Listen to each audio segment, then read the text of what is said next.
They say to go after what you want in life: romance, happiness, love, wealth. But sometimes, chasing our dreams leads to our worst nightmares, deadly. I want to introduce you to Julie Nist, but before I do, I'd like to introduce you to her parents, Julia and John. Julie's mother's name is Julia Bowman. She was born just a couple of days before Valentine's Day, on February 12, 1943, in Twin Lakes, which is an Indian reservation in New Mexico.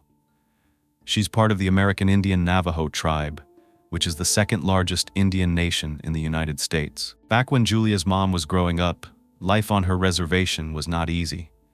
There was a lack of electricity and running water, and not much to do, which led a lot of individuals down a path of alcohol and drug addiction to escape their everyday life.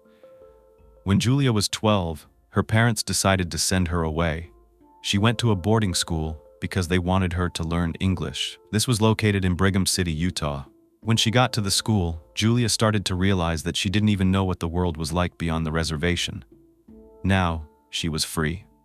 Julia was a beautiful girl. She had dark, long hair and gorgeous almond-shaped eyes. She had also been very confident and independent.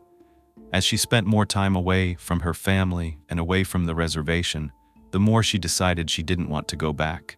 It would be a couple more years before Julia was brave enough to tell her parents how she was feeling and that she wouldn't be coming back. However, instead of abandoning her education, she decided to just transfer to another Indian American school in Nevada. She loved it, and when she was 16, she started working as a nanny, which opened up her world even more.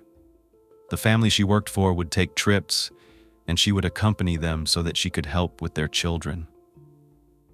One summer, she actually went to San Francisco, and while she was there, she was introduced to big city life. She'd never seen anything like it before. The traffic, the people, the noises of a city, the big skyscrapers. Everything was brand new, and it opened up this door of so many more possibilities she wanted to explore. So she decided to move to Colorado Springs. As soon as Julia moved to Colorado Springs, she started working as a nurse's aide. This was at a facility for the mentally ill. Julia was perfect for this job. She was very friendly, she liked to socialize, and Colorado Springs itself was perfect because they had an active nightlife, and she would be going out with friends all the time. There was a problem, though. There was something that nobody knew about Julia. She had some demons. While she was working at the hospital, one of her co-workers, who was also a close friend, introduced her to amphetamines.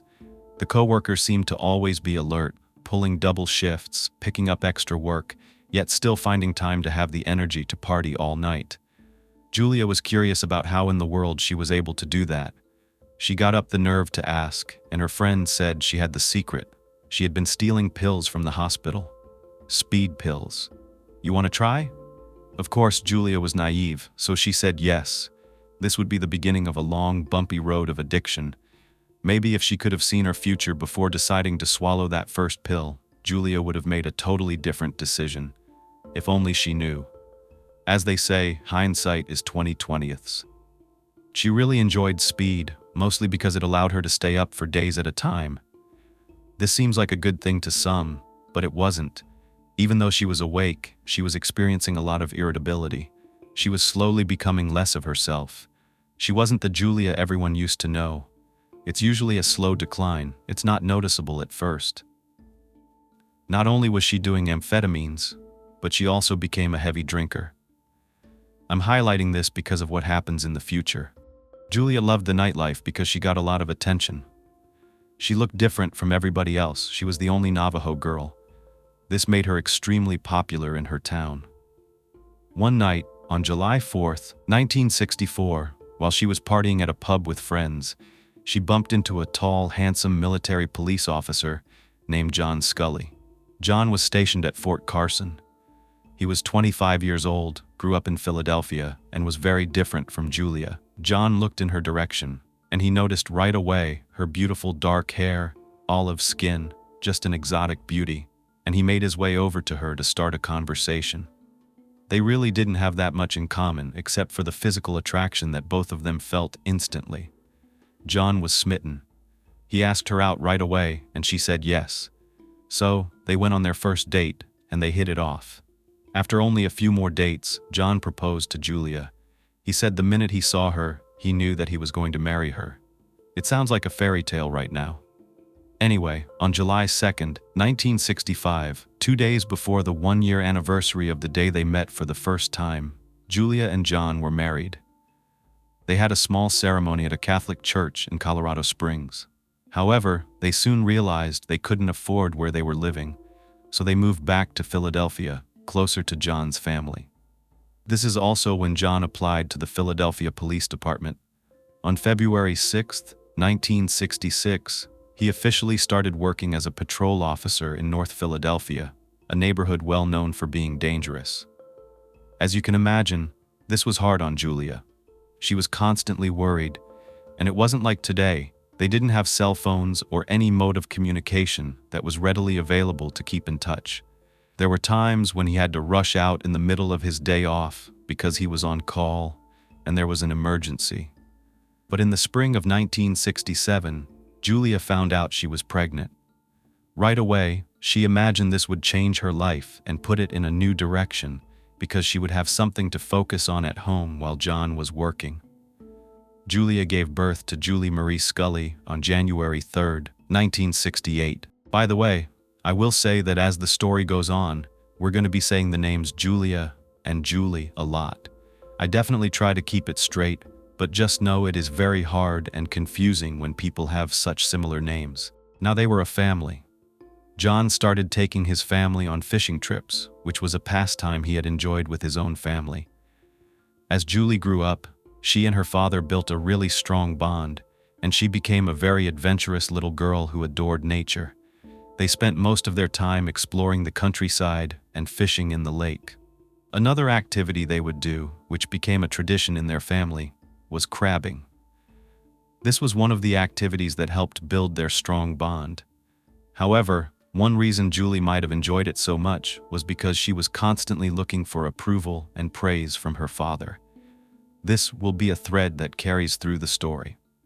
Julia, however, wasn't thrilled about these vacations after a while because she felt like a third wheel. She was bored, left out, and sitting in the trailer while they bonded over fishing. She just wanted to go home. It was also hard on her because she was hiding a secret from her family. They didn't know about her addiction.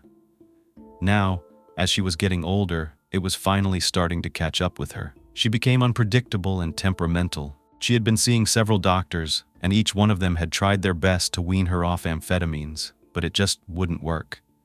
Sooner or later, she fell into a very deep depression and ended up trading one drug for another.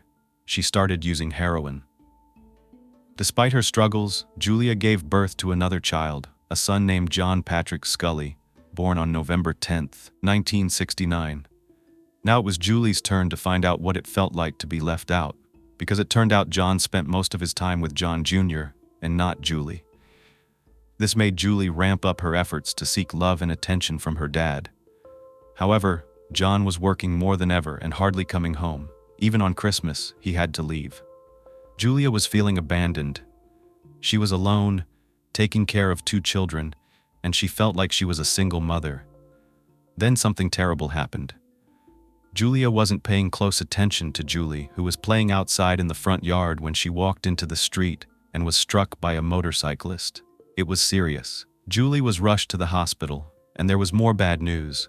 She had suffered major internal injuries and had to undergo emergency surgery, which included the removal of her spleen. Julia, however, was worried about something else. The doctors were injecting Julie with morphine to help with the pain, and Julie seemed to be enjoying it. Julia was terrified that this might be the first step toward a life of addiction for her daughter. Another tragedy struck in 1973. Julia had been making efforts to stop using speed, but the withdrawals were too much for her.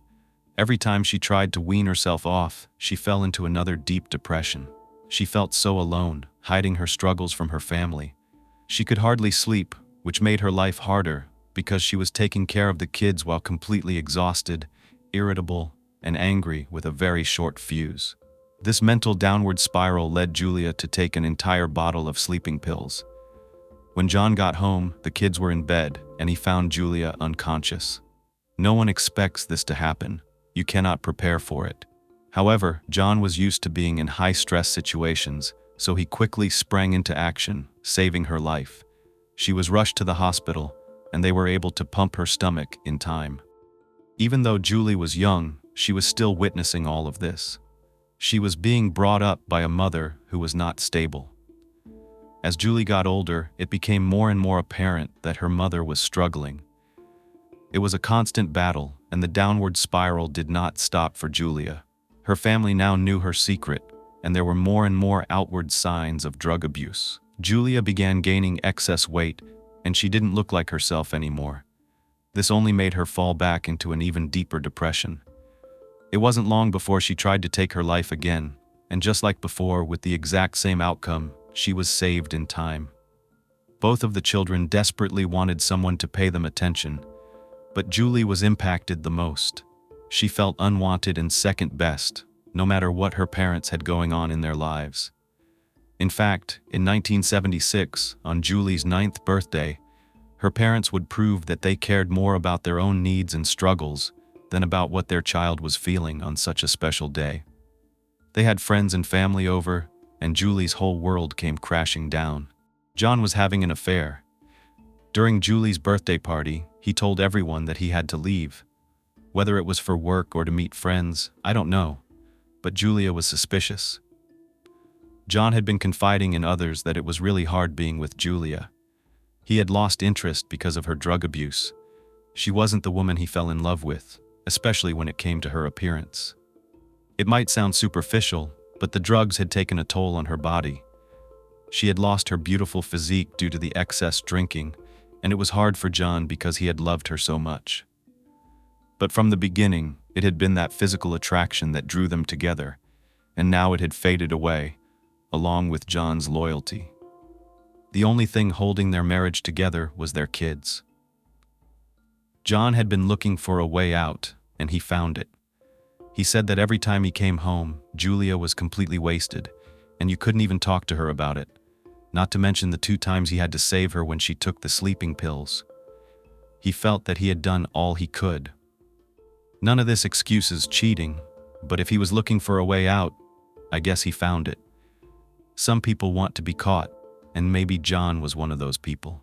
John walked out the door at the party, and Julia walked out right behind him. As she looked outside, she saw John's mistress, and not only that, she saw them kissing. Julia was already in such a bad place in her life, and I can only imagine how much worse that moment felt. John was doing this in public, and he wasn't worried about it. That's why it seemed to me like he wanted to be caught. It wasn't long before John completely left the family, and they were all devastated. Of course, this didn't help Julia's situation. She started sinking further and further into depression, drinking more and more. Then she began taking her sadness and anger out on the children. She continuously tried to turn them against their father. She wanted them to believe that John left because of them, that he didn't love them anymore. This deeply hurt Julie, as she adored her father. She missed him terribly and was worried that maybe she would never be close to him again. So this started a rebellion. Julie had always been a really good student, but her grades started to slip, and of course her father was very upset. He decided to switch her to a private school called Holy Name in Kensington, hoping that with more rules and structure, she would do better.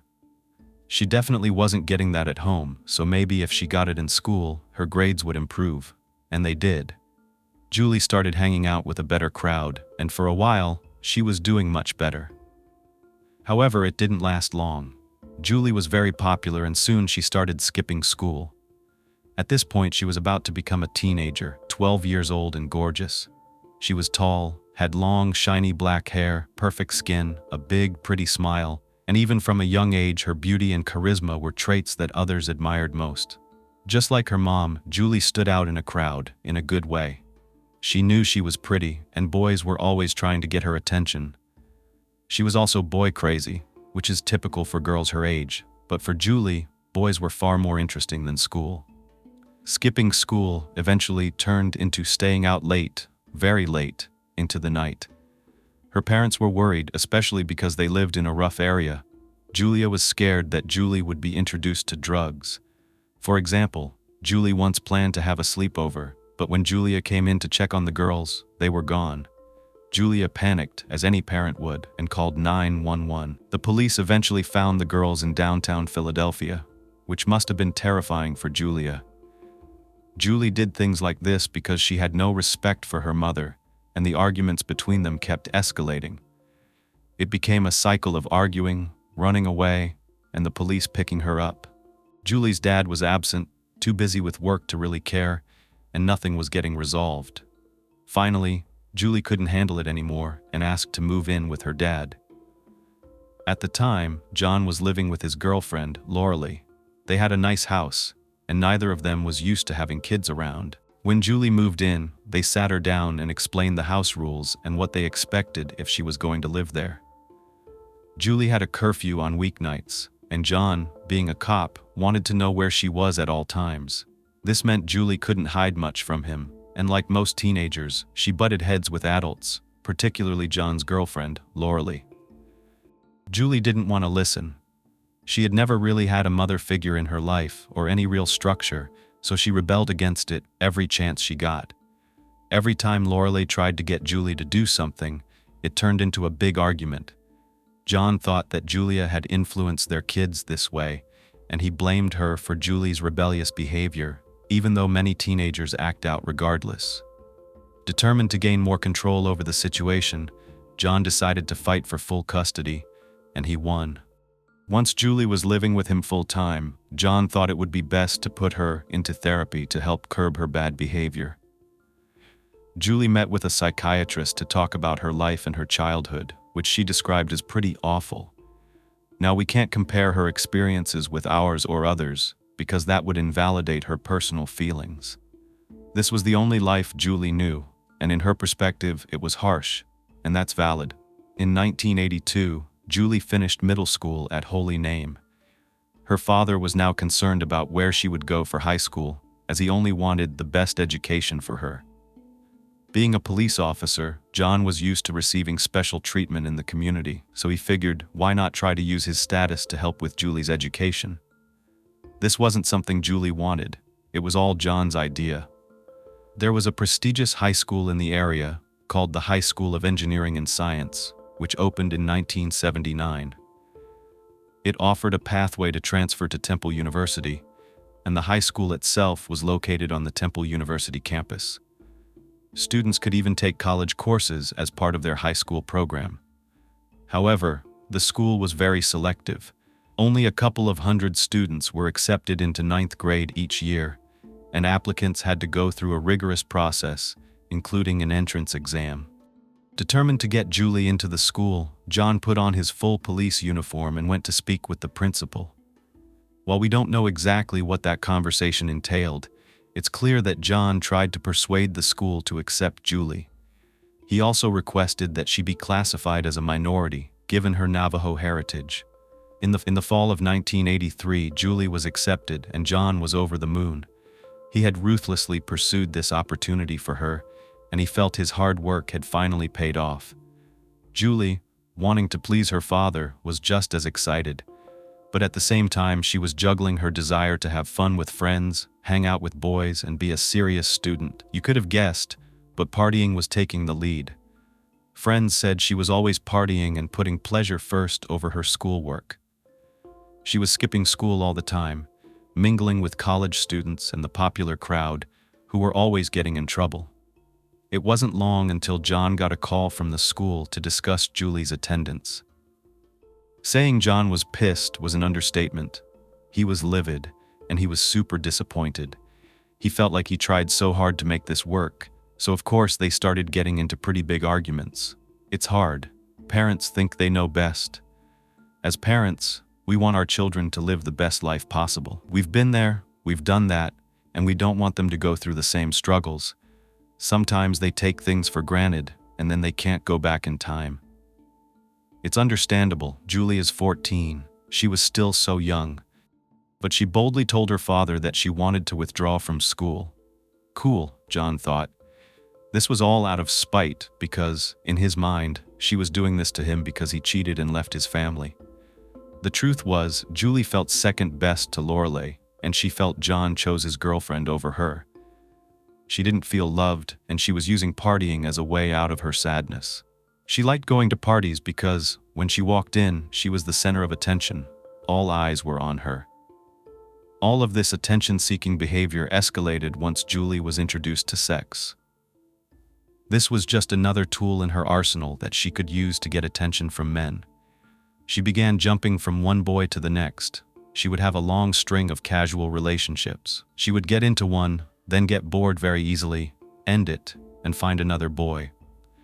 From what her friends said, she always seemed to have a boyfriend, and she needed something or someone all the time. She never seemed to want to be alone. Her brother was on a completely different path. John Jr., coming from the exact same family and the same background, did not act out this way, and he ended up going into the Navy. By 1984, at 16 years old, she decided it was time to leave high school, and instead she got a job as an administrative assistant. She loved making her own money because she enjoyed buying clothes, jewelry, and makeup. Who doesn't? What girl doesn't like that? She was also living with friends, so she could do anything she wanted, and this seemed to work very well for her. She had everything she could possibly want, except a guy, and she found one. His name was Neil Ziegler. Neil was 6 years older than Julie. He was tall, handsome, and he came from a very wealthy family in Morristown, which is one of the most affluent communities in South Jersey. Not sure if this is going to be surprising or not, but Julie and Neil ended up getting married in November of 1985, just a couple of months before Julie was turning 18. She didn't even tell her dad. Being with Neil gave Julie financial and emotional stability, but she still felt like she was missing out on having fun despite being in love. When John did find out about the marriage, he was actually happy because he felt like it would keep Julie on a better path. John really liked the fact that Neil's dad was a doctor and a professor. As soon as things started to look better from John's perspective, Julie wanted out of the marriage, and he was just like, "It figures." Once again, he felt like she was doing this out of spite. The marriage was annulled in 1988. Julie had nowhere to go, so she was forced to live back with her mom.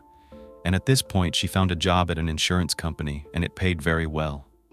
Julie was somewhat selfish with her money though, and she wasn't even helping pay Julia, even though she was living under her roof. As an adult, she continuously just spent her money on material things, and they began to fight. Julie moved out once again and moved into an apartment with friends. One thing was very apparent to everyone, including Julie. Everywhere she went, people, whether it was men or women, almost broke their necks to catch a glimpse of her when she walked by. She was always being asked if she was a model. She was tall, she was 5 feet 7 inches, and she had a perfect body, very proportional. People just thought she was stunning. Most importantly, she knew that she had a power over men, and she knew how to use it, and she loved using it.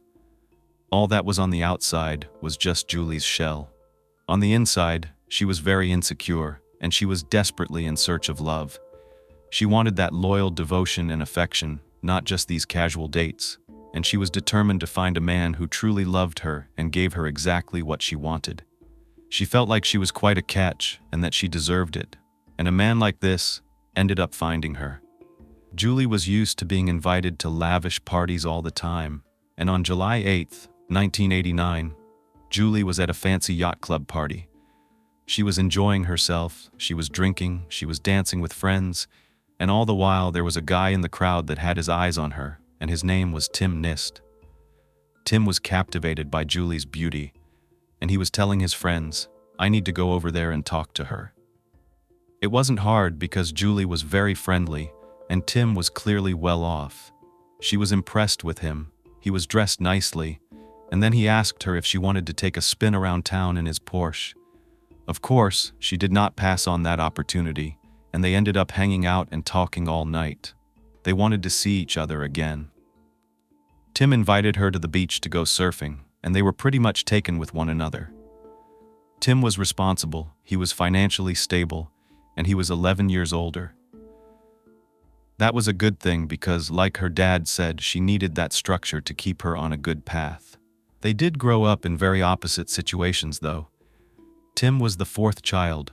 He had 3 older sisters. They were a middle-class family. They lived near Princeton, New Jersey, and he really had no big problems growing up in a very close family. His stay-at-home mom and his dad owned a pesticides and fertilizer business. His family instilled very good habits, manners, and discipline in him. He studied engineering, dropped out of college, and then started his own car restoration company. Tim was a good-looking guy. He was tall, he's 6 feet 4 inches, with a great sense of humor. In the 1980s, he switched careers and opened up a landscaping company. This is when his career really started to blow up, and he started making a lot of money. The real estate market was at an all-time high, so people were buying homes, they were new homeowners, and they wanted manicured lawns. It made sense, and he was doing this work all out of his condo. He just had one employee, which was a secretary, helping him set up the appointments and managing his books and clients. As soon as Julie came into his life, she wasn't thrilled about that part, about him having a secretary. But Tim told her he wouldn't be able to run his business all on his own. I was wondering if you would call this jealousy, because, as an adult, I would assume Julie would be mature enough to realize it's just an employee. However, the people we spend the most time with have a better chance of being in a relationship with us or having a closer relationship. It happens all the time. Actors end up dating each other. You know, Tim also had a lot of other women in his life. He didn't seem like he was wanting to settle down anytime soon. If he had, he would have been married already, because he had been engaged several times throughout his 20s. However, Tim was spending a lot more time with Julie than anyone else, and they both had a love for ice hockey, which made going out with each other a lot of fun. They had a routine. They would go to the Jersey Devils games together, and then go out and party all night. The age difference never seemed to be an issue, but what was an issue was Julie's insecurity because her father cheated.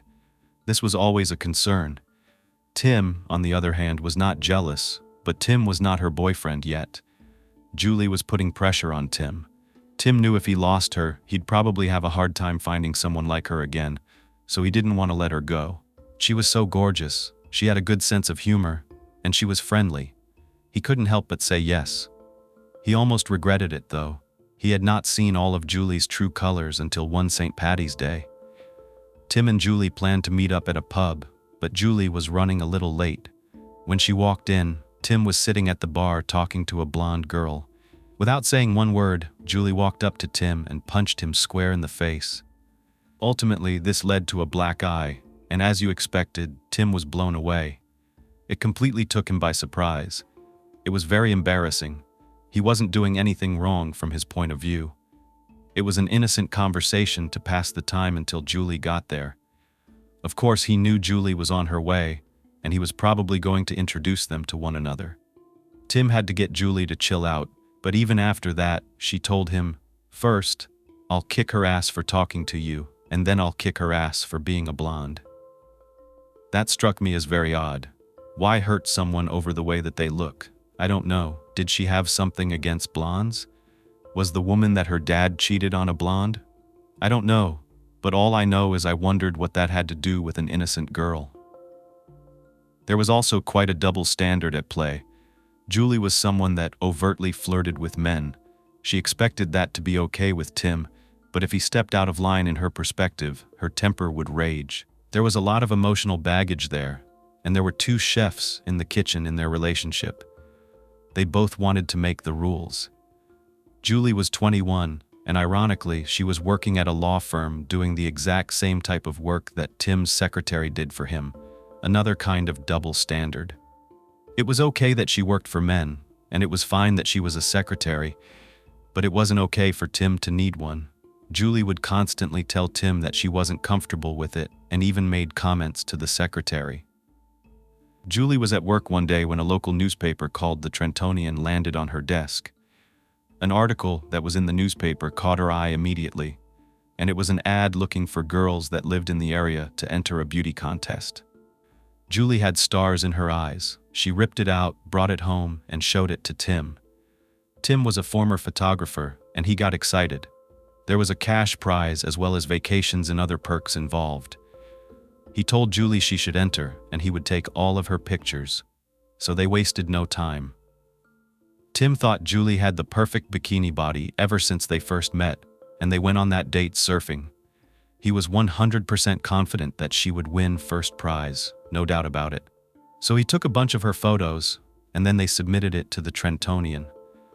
I'm very familiar with this newspaper. I used to live in New Jersey. In order to sell more newspapers, they had a very clever marketing strategy, and I'm guessing their demographic was men.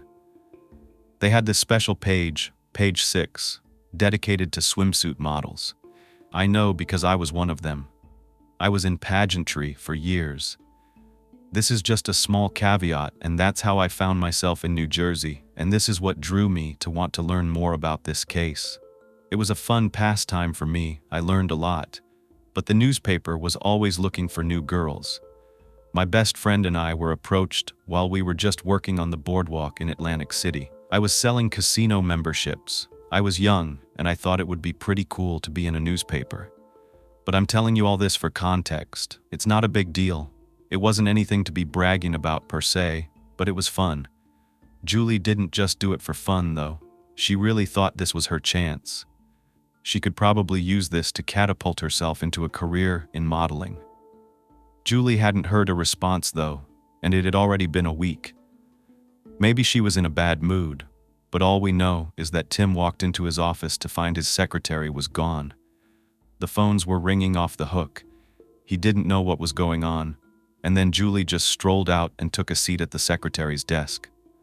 Of course, Tim was confused. He asked, "What's going on, Julie?"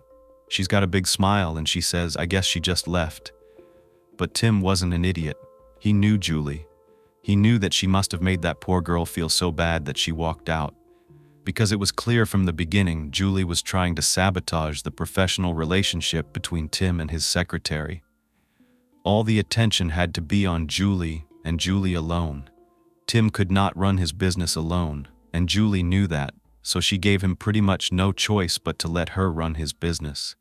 She quit the law firm and then came into Tim's office, reworking all of the processes that were already in place. She sort of took control of everything. This wasn't a bad thing. Tim was old school. He was still working off paper ledgers, and Julie transitioned everything onto a computer. The thing was, when you gave her an inch, she would take a mile, and she knew she had Tim wrapped around her finger. He gave her so much freedom, and she loved that because she could go out and party, do whatever she wanted, and Tim would never give her a hard time about it. She had been working at Tim's for a couple of months, and she was opening the mail every day. She still had not heard back from the newspaper, and she was pissed. Instead of realizing that maybe she didn't make the cut, she decided to go down to their office to question them about why she hadn't been given a response. I guess some people can look at this as being persistent, and I know persistence can pay off. But then some people may look at it a little bit differently. Maybe she just didn't get what she wanted, and she thought she deserved it.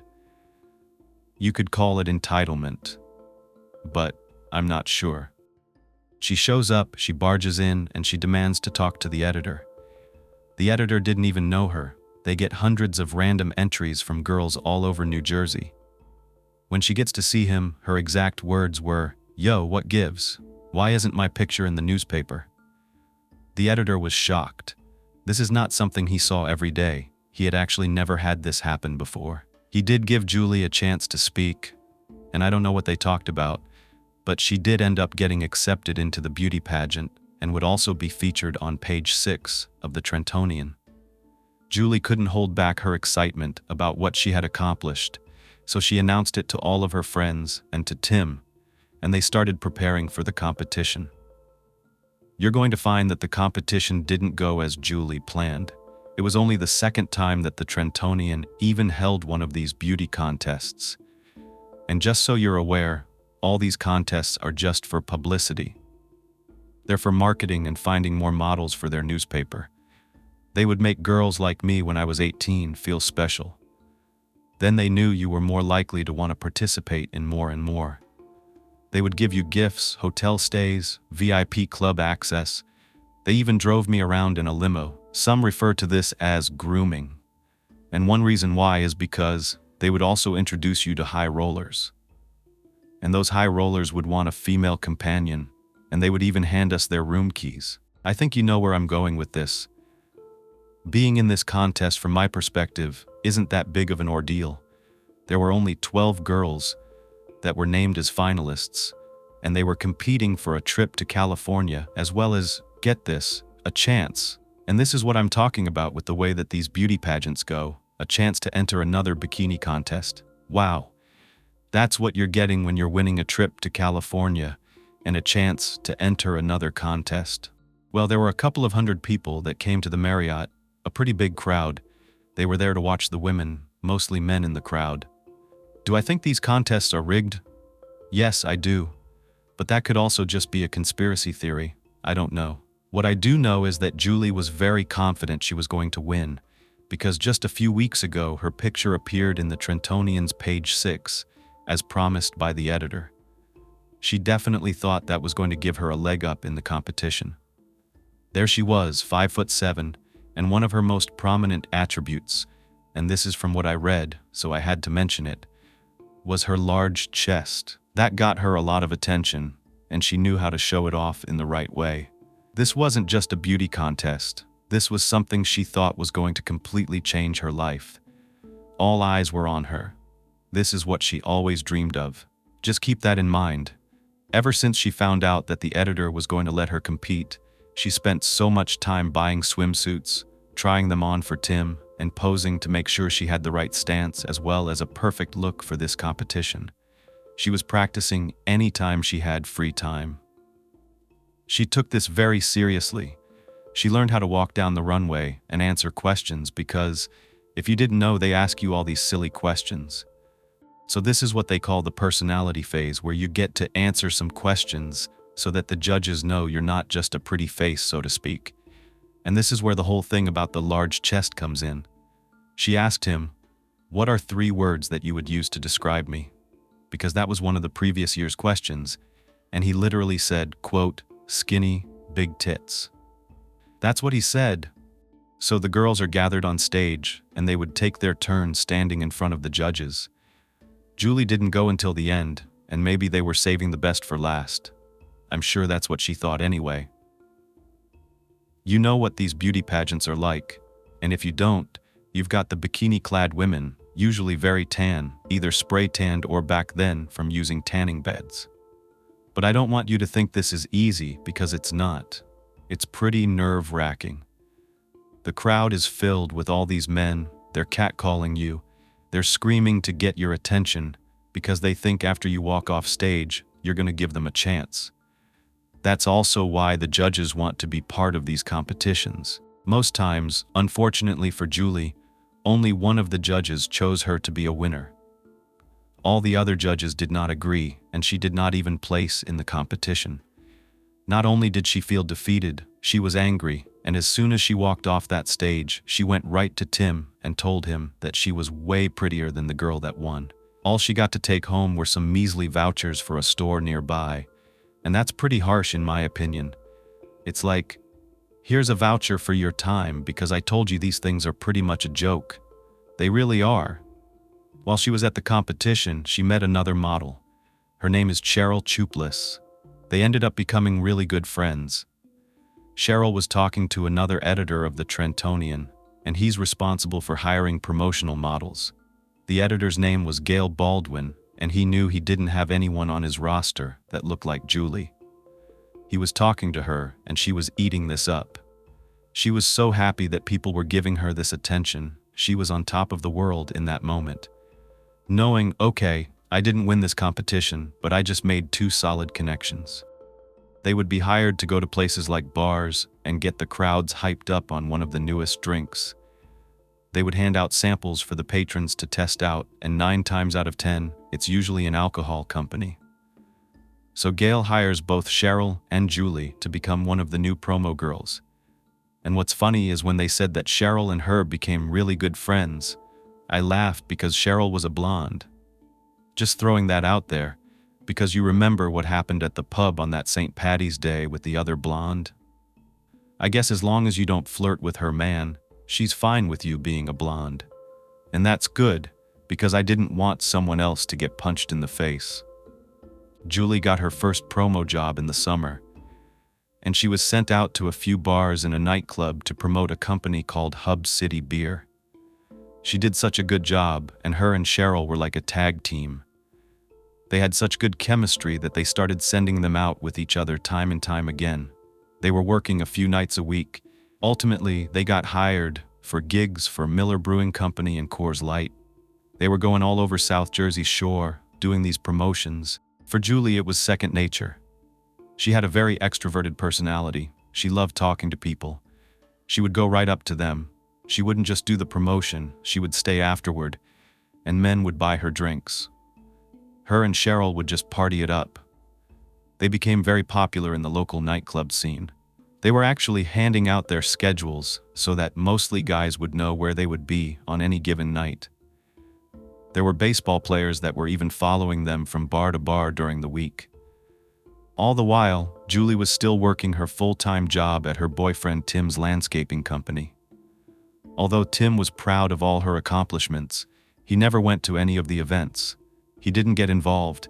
He didn't go to her modeling shoots or the nightclub appearances. He was a homebody, completely opposite of Julie. Tim loved to spend time at home with his dog. And I'm the exact same way, so I can totally relate. The more promo work she did, the more modeling jobs she was getting, and ultimately she had this big surprise for her mom. They're driving in the car together, and she says, "Mom, look." And she's on a huge billboard right over the highway in her bikini, and this was an ad for, guess who, the Trentonian. It gave her a lot of exposure and helped her get even more modeling gigs. The modeling gigs were paying off for Julie, and they were also paying off for the Trentonian because their sales kept going up right after adding these women to the papers. They noticed a really steep increase, probably because, like I said, their demographic is men. Julie was becoming a local celebrity. Everywhere she went, people would recognize her. I'm sure it made her feel pretty famous because she was in this bubble where everybody knew who she was, and she was being invited to all kinds of new events and fundraisers, rubbing elbows with important people. But as they say, all good things must come to an end, right? By the fall of 1990, things were really slowing down when it came to the promotional work. Now Julie started entering even more beauty pageants, because even if she didn't place, she would still win some money. And it also can be somewhat of an addiction, the rush of planning for the contest, being on stage, and the anticipation of finding out if you won, and then the letdown when it's over. She did win some titles. She held the title for Miss Muscle Cars, Miss Hawaiian Tropic, Miss New Jersey, and Miss Beach Haven. She was in a really happy place at this time in her life, but there was something she wanted. She wanted Tim to take their relationship to the next level, and she was putting a lot of pressure on him to pose. Specifically, she wanted him to propose before Christmas. Oh, she had no shame. She was very persistent. Tim even called her controlling, but he finally gave in. Just like she marched down to the newspaper, persistently asking them to put her on page 6 and then announcing it once it happened, she did the same thing once Tim proposed. She called up Cheryl to let her know right away.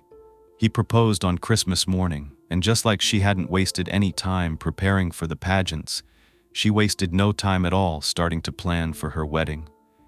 This was going to be the most important day in her life.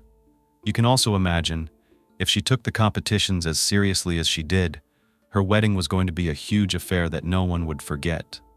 That summer, June 12th, Julie was once again on stage at her second Trentonian swimwear contest. This time they invited all their friends to get into the crowd and cheer for Julie when she was up on stage, because maybe that would make the judges see that she was clearly who they should pick. Unfortunately, once again Julie did not place. She did get a free bathing suit though, and a membership to the Hillsborough Country Club for a year. She was still getting featured on page 6 though, so that's a plus.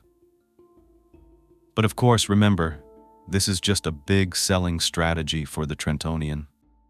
Julie was interested in stepping up her game, so she decided to try sending out headshots all over New York in hopes of becoming a famous actress, but that didn't pan out for her either. She thought the reason she wasn't hitting it big in New York was that she was spending so much time working for Tim. She couldn't possibly give modeling all of her time if she was at the office focusing on him and his business. The thing was, she couldn't stomach the idea of Tim hiring a secretary, so she remained working there because she didn't want him to hire someone else.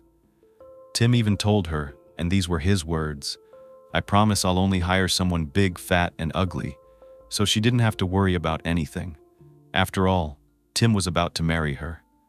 Julie's big day was finally here, November 16th, 1991. She walked down the aisle in a Catholic ceremony at St. Gregory's in New Jersey. She was only 23 when she and Tim tied the knot, and she looked perfect. Cheryl was Julie's maid of honor. She helped her pick out the perfect dress. They ended up settling on a $5,000 gown that reminded them of a princess dress. Maybe you would call Julie a bridezilla, I don't know. But she was very demanding and wanted every detail to be exactly the way she wanted, especially when she wanted to party longer. The venue they were having the reception at decided they were just going to close up at 10. And she was like, "No, I'm in my dress. I want a drink. I want to dance. You better open it back up." But whatever she said worked. Tim said she was able to get the bar back open. After the wedding, they went on a fabulous honeymoon vacation on a cruise ship to the Caribbean.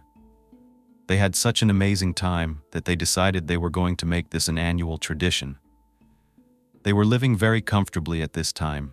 They had a combined income of close to about $200,000. This was generally more than enough for a couple to support themselves and be able to live a life free from any financial worry. And it's true, they really knew no limits to what money could do for them. They never had to worry about budgeting or spoiling themselves. Up until 1997, Julie's modeling career brought in increasingly high amounts of money each year. She was earning more and more. The couple were practically swimming in cash, having more than enough for anything that they needed. Julie did not settle down after they got married. She was busier than she had ever been. She was going to gigs all over Jersey and beyond.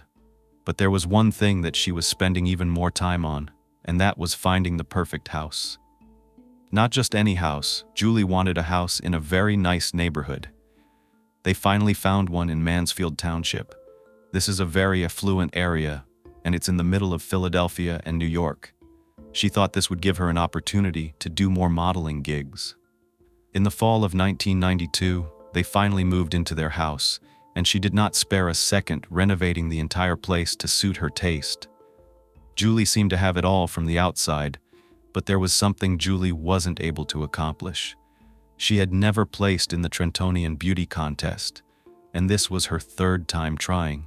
She dedicated months at this point because she really wanted to place this time, and she got lucky. She came in second place and won $500 and a trip to Jamaica. The next step was the big screen. Well, not exactly, but she did find herself on TV. There was a lot of controversy going on regarding Trentonian's Page 6, which eventually landed Julie on the Maury Povich show. The Trentonian decided to send Julie as their spokesperson, maybe because she knew the most about the newspaper. She had been posing for Page 6 for a long time. Julie was also very well spoken. She was educated, beautiful, and seemed perfect to represent them and defend the newspaper. There were activists and women's rights groups saying that this newspaper exploits women, and Julie just said, "You know what? It's fun. That's all you need to worry about." Then, in a bold move, she stripped down to her bikini on stage for shock value. She was pretty much like, "Hey, this is it. This is what you see. Is this bad?" Her friends mentioned how it seemed like they were living two separate lives and that they were distant from one another. Julie did feel insecure after she heard that, and she was wondering if Tim even loved her. They wouldn't hug, they wouldn't touch when they were together, and they hardly had sex anymore. Julie just didn't feel like doing it. They had even gotten into several arguments about it. Sometimes they would get into fights that would make them go into the silent treatment with each other. Julie bought a video camera, an 8mm video camera, and she actually became somewhat of a vlogger before YouTube and all that was invented. She would turn the video camera on herself and talk about her day, doing day-in-the-life videos. Now, she wouldn't post them anywhere like we do now, but she loved to showcase what she was doing, like going crabbing or fishing, and just showcasing her hobbies. There was one hobby she also captured a lot of, and that was her hobby of excessively drinking.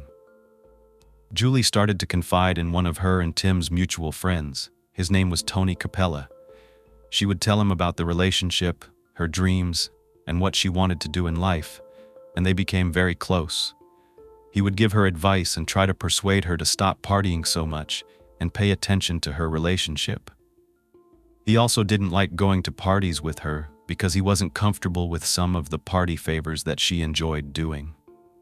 But there were times when Tim and Julie would hang out. They would go on double dates with another couple named Mark and Tracy. The first time Julie met Tracy, she walked right up and said, "Yo, I'm Julie. Who are you?" At first, Tracy was very uncomfortable. It threw her for a loop. But eventually, she came to understand that this was just Julie's way. She was a girl from Philly, and she had that kind of abrasive exterior. But sooner or later, Tracy learned that Julie was very kind, and they got along really well and became very good friends. But her friends noticed she wasn't just addicted to drinking and going out. She was also addicted to attention itself. What I mean by that is, everyone around her would notice that when she went out partying, she would come alive. And once she came home and was back on Earth, she got sad. It was actually like withdrawal symptoms. She would be looking for the next exciting thing to give her that rush. It was 1994, and her family was thinking she needed to add something to her life. Remember when Julia was alone when John was working? She felt like she needed a new purpose. And of course, Julia wanted a grandchild, so she tried to convince Tim and Julie to have a baby. They had enough money coming in, so they thought this was probably a good time to try. But Julie was really scared of something. She thought pregnancy would ruin her body, and then she would have to give up all of her dreams and all the opportunities. But it happened in February 1995. She got pregnant. Julie was excited. She told everyone. Tim wanted to be a dad so bad. The pregnancy was actually helping them bond again. They felt more connected than ever. When Julie was 5 months pregnant, she was ready to show off that baby bump. She threw a big party for the summer. She had a Hawaiian luau, and she wore a one-piece bikini swimsuit with a thong. Now the thing that people noticed at this party, and you can take it any way you want, it's her body, her choices. I guess she never stopped drinking or smoking while she was pregnant. Her friends said they felt very uncomfortable and they would tell her, but she wouldn't listen to them. You couldn't control what she did, you would get into a fight. So most people would just bite their tongue. Not only did she not like the fact that people were trying to control her, but she also didn't like the fact that she didn't have control over her own body. She was starting to gain weight, which is to be expected in pregnancy, but it made her depressed. Oh, and don't get me started on the way she would react if someone pointed out her belly. Remember, she was popular in town, and of course people would say something like, "Oh wow, your big belly." It wasn't intended to be an insult, but Julie took it that way. She would go off on strangers left, right, and center, and no, it wasn't just yelling. She actually punched a man in the face. On November 26, 1996, Julie gave birth to a baby girl. They named her Katie Scarlett. Now this might be a surprise or maybe not, but after Katie was born, Julie did change. She loved being a mom. It does that to a lot of people. You want to shut everything off and spend all of your time on this little human being. She was no longer turning the camera on herself in her own videos. She was turning it on Katie, talking about how cute she was. Her mother, Julia, was coming over more than ever to help her with little Katie. Anytime Julie needed something or had to go out, Julia was there to babysit. Don't think this didn't cause problems. Julie and Julia fought all the time about how Katie was going to be raised. Sometimes it would get so bad that Julie would tell her mother to leave and never come back. They wouldn't see each other for a while, until Julie needed her again. One reason behind these arguments was resentment. Now that Julie was a mom, she wanted to give her child the best life possible. She started to think about her own childhood. She'd get pretty upset when she realized, if you love a child so much, how in the world could you treat them the way her parents did? Just the fact that her father would leave like that, did they even love her? Just like her mother had in the past, Julie started to fall into a deep depression. Tim and everyone close to her tried again and again to have her snap out of it, but she couldn't. The pregnancy pounds were also a big source of insecurity. They just would not come off. She still had an extra 35 pounds that she had gained during her pregnancy, but she wasn't making any attempt to do anything about it. Maybe it was the depression. She wouldn't work out and she couldn't get out of bed. So then she was depressed. And it was a vicious cycle. When she looked at her body, it made her miss the times when she was free to do whatever she wanted. Now, I'm glad this next thing happened because it did bring some clarity to what was going on. Julie was finally diagnosed with postpartum depression. Her doctor ended up prescribing her medication, and it did help. Though Julie had good intentions at times, she was still selfish. It was hard for her to split her time between the things she wanted to do and being there for her family, and it caused problems in her relationship. Finally, in April 1997, Tim and Julie decided they needed to go to marriage counseling. Tim knew their relationship was not going to mend itself. It wasn't working. But the counseling did not work because, even though the therapist was supposed to be impartial, Julie felt as though the therapist was siding with Tim. The truth is, the therapist was digging deep into Julie's past and figuring out that a lot of the problems stemmed from things she really needed to work out from her childhood. But Julie didn't feel comfortable with that. She decided couples counseling was not for her. Besides, Julie had her own therapist. Her therapist said that the marriage was falling apart because of Tim. It was his fault. He wasn't giving her enough attention and affection, and he didn't see things Julie's way. He didn't socialize the way that she did, and they were just growing apart. Julie decided she was probably going to leave him. It was like something just flipped in her, and then she just considered herself single again. She started partying really hard. She would come home drunk and high. She was doing a lot of cocaine. She would show up at events, like a black tie event one of her friends had, and in the middle of the meal, she would just leave. Later, they would find out she was downtown, scoring cocaine and partying all night. And that would hurt her friends, especially her mom, Julia. Because remember, Julia was always afraid that Julie was going to go down the same path when it came to drugs. When Julia found a rolled-up $20 bill while doing laundry at Julie's house, she freaked out. Julie was taking Prozac with cocaine and then she was drinking. They had this perfect life, and Tim kept telling her, if you can't be happy with everything that you have right now, a loving family, a mom who cares about you and your daughter and wants to help you, what's going to make you happy? What more do you want? They decided that maybe they could rekindle the romance by going on a cruise. They planned one for November, and remember, this was an annual tradition. They usually went every January to start the year off right. This time they said, let's do it earlier as a Christmas gift to ourselves. They booked a week-long cruise on Celebrity Cruise Line on a brand new ship called the Galaxy. It had everything. It was super luxurious, with a casino, a nightclub, and a theater. They left on Saturday, November 1st. They flew to San Juan, Puerto Rico to board the ship. On the first night when Tim headed back to the room to watch the hockey game, Julie was bored. So being Julie, she hit up the casino. While walking down the corridor, she caught the eye of a man named George Skiadopoulos. We're going to be calling him by his first name, George. He was one of the engineers on the Galaxy. It might sound impressive, but it was the lowest officer position in the engineering department.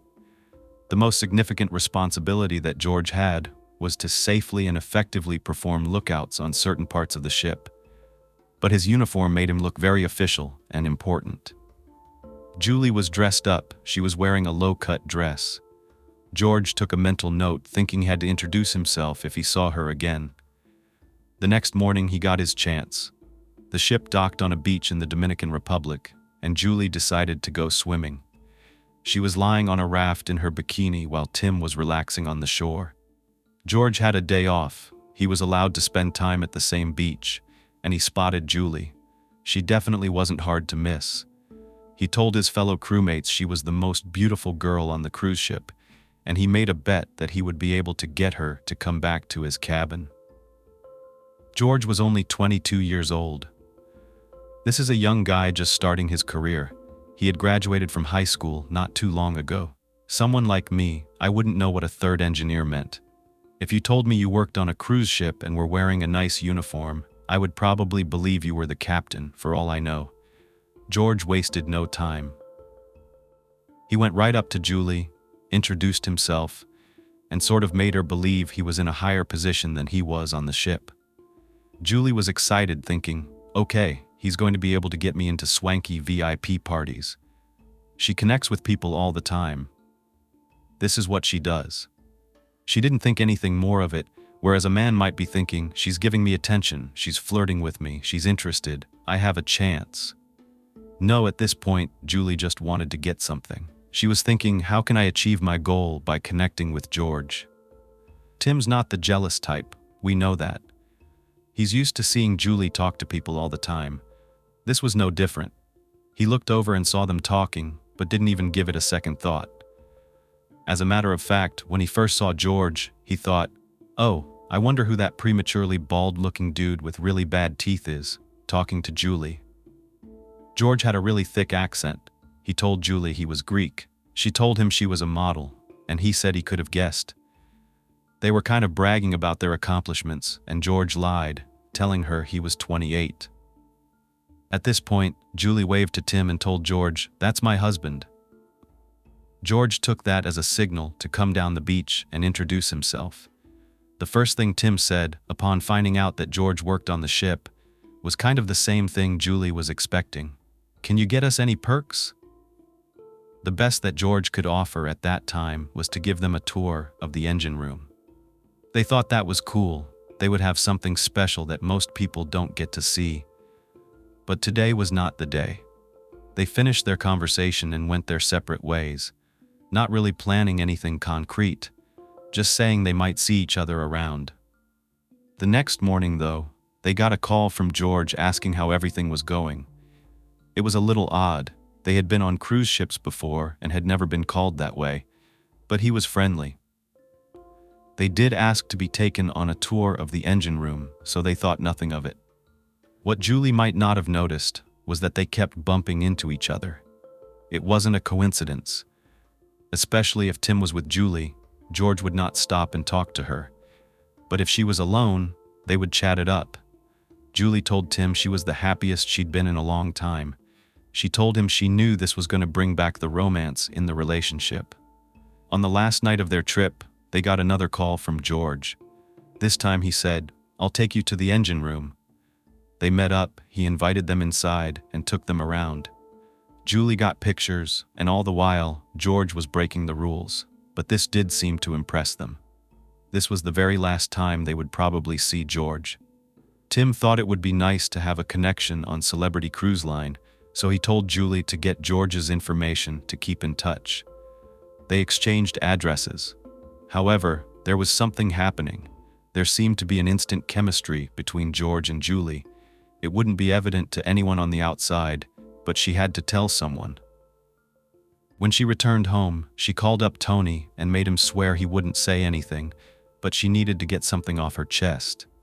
She talked about how she met George and felt something different. She said it was probably nothing, but she definitely felt a physical attraction. Of course, Tony didn't take it seriously. He said, "Listen, you're never going to see this guy again. He lives in Greece. Who cares?" He told her she didn't do anything wrong and to just let it go.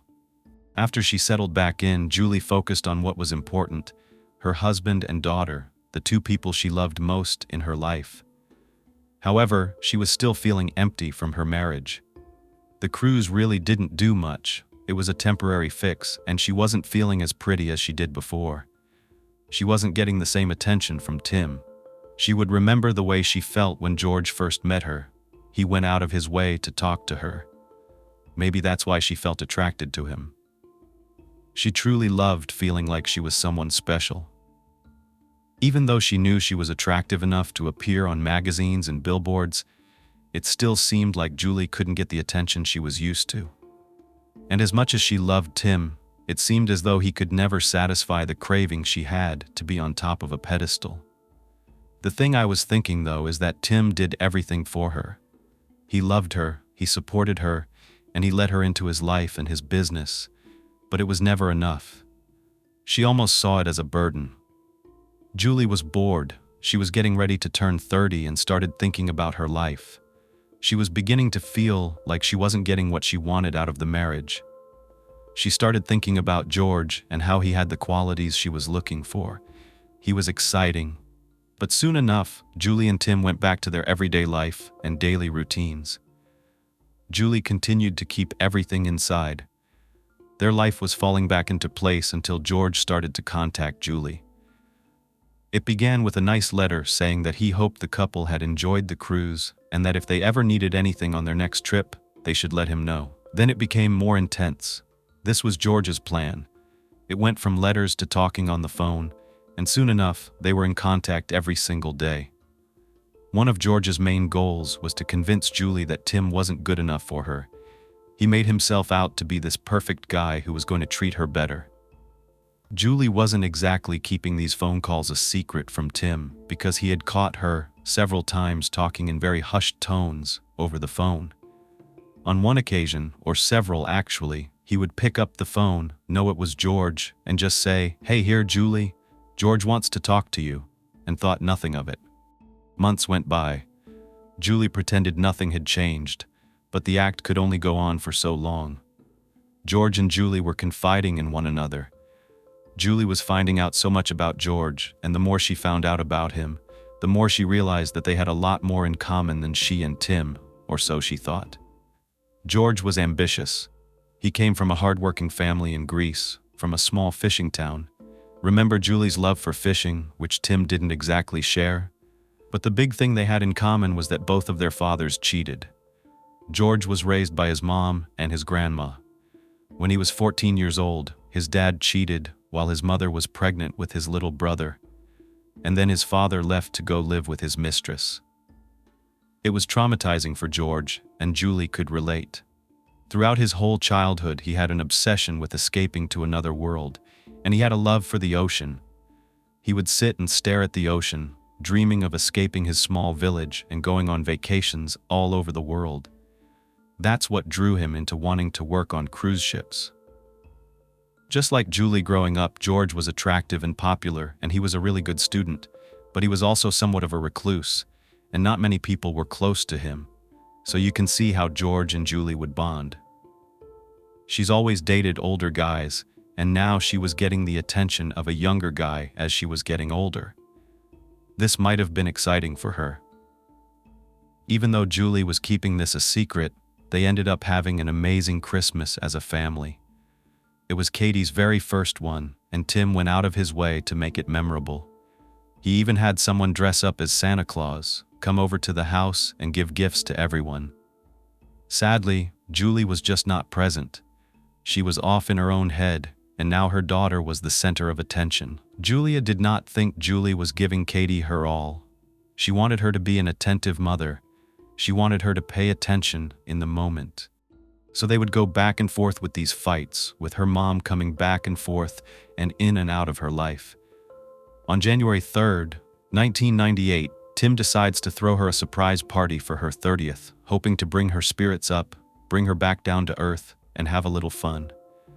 He gets all of her friends together, and he's right, it's a really happy time. They had a lot of fun, and later Julie says she wants one more gift for her birthday. She wants to take another cruise. Tim didn't really have to be convinced. This was a tradition, so he asked, "Where are we going this time?"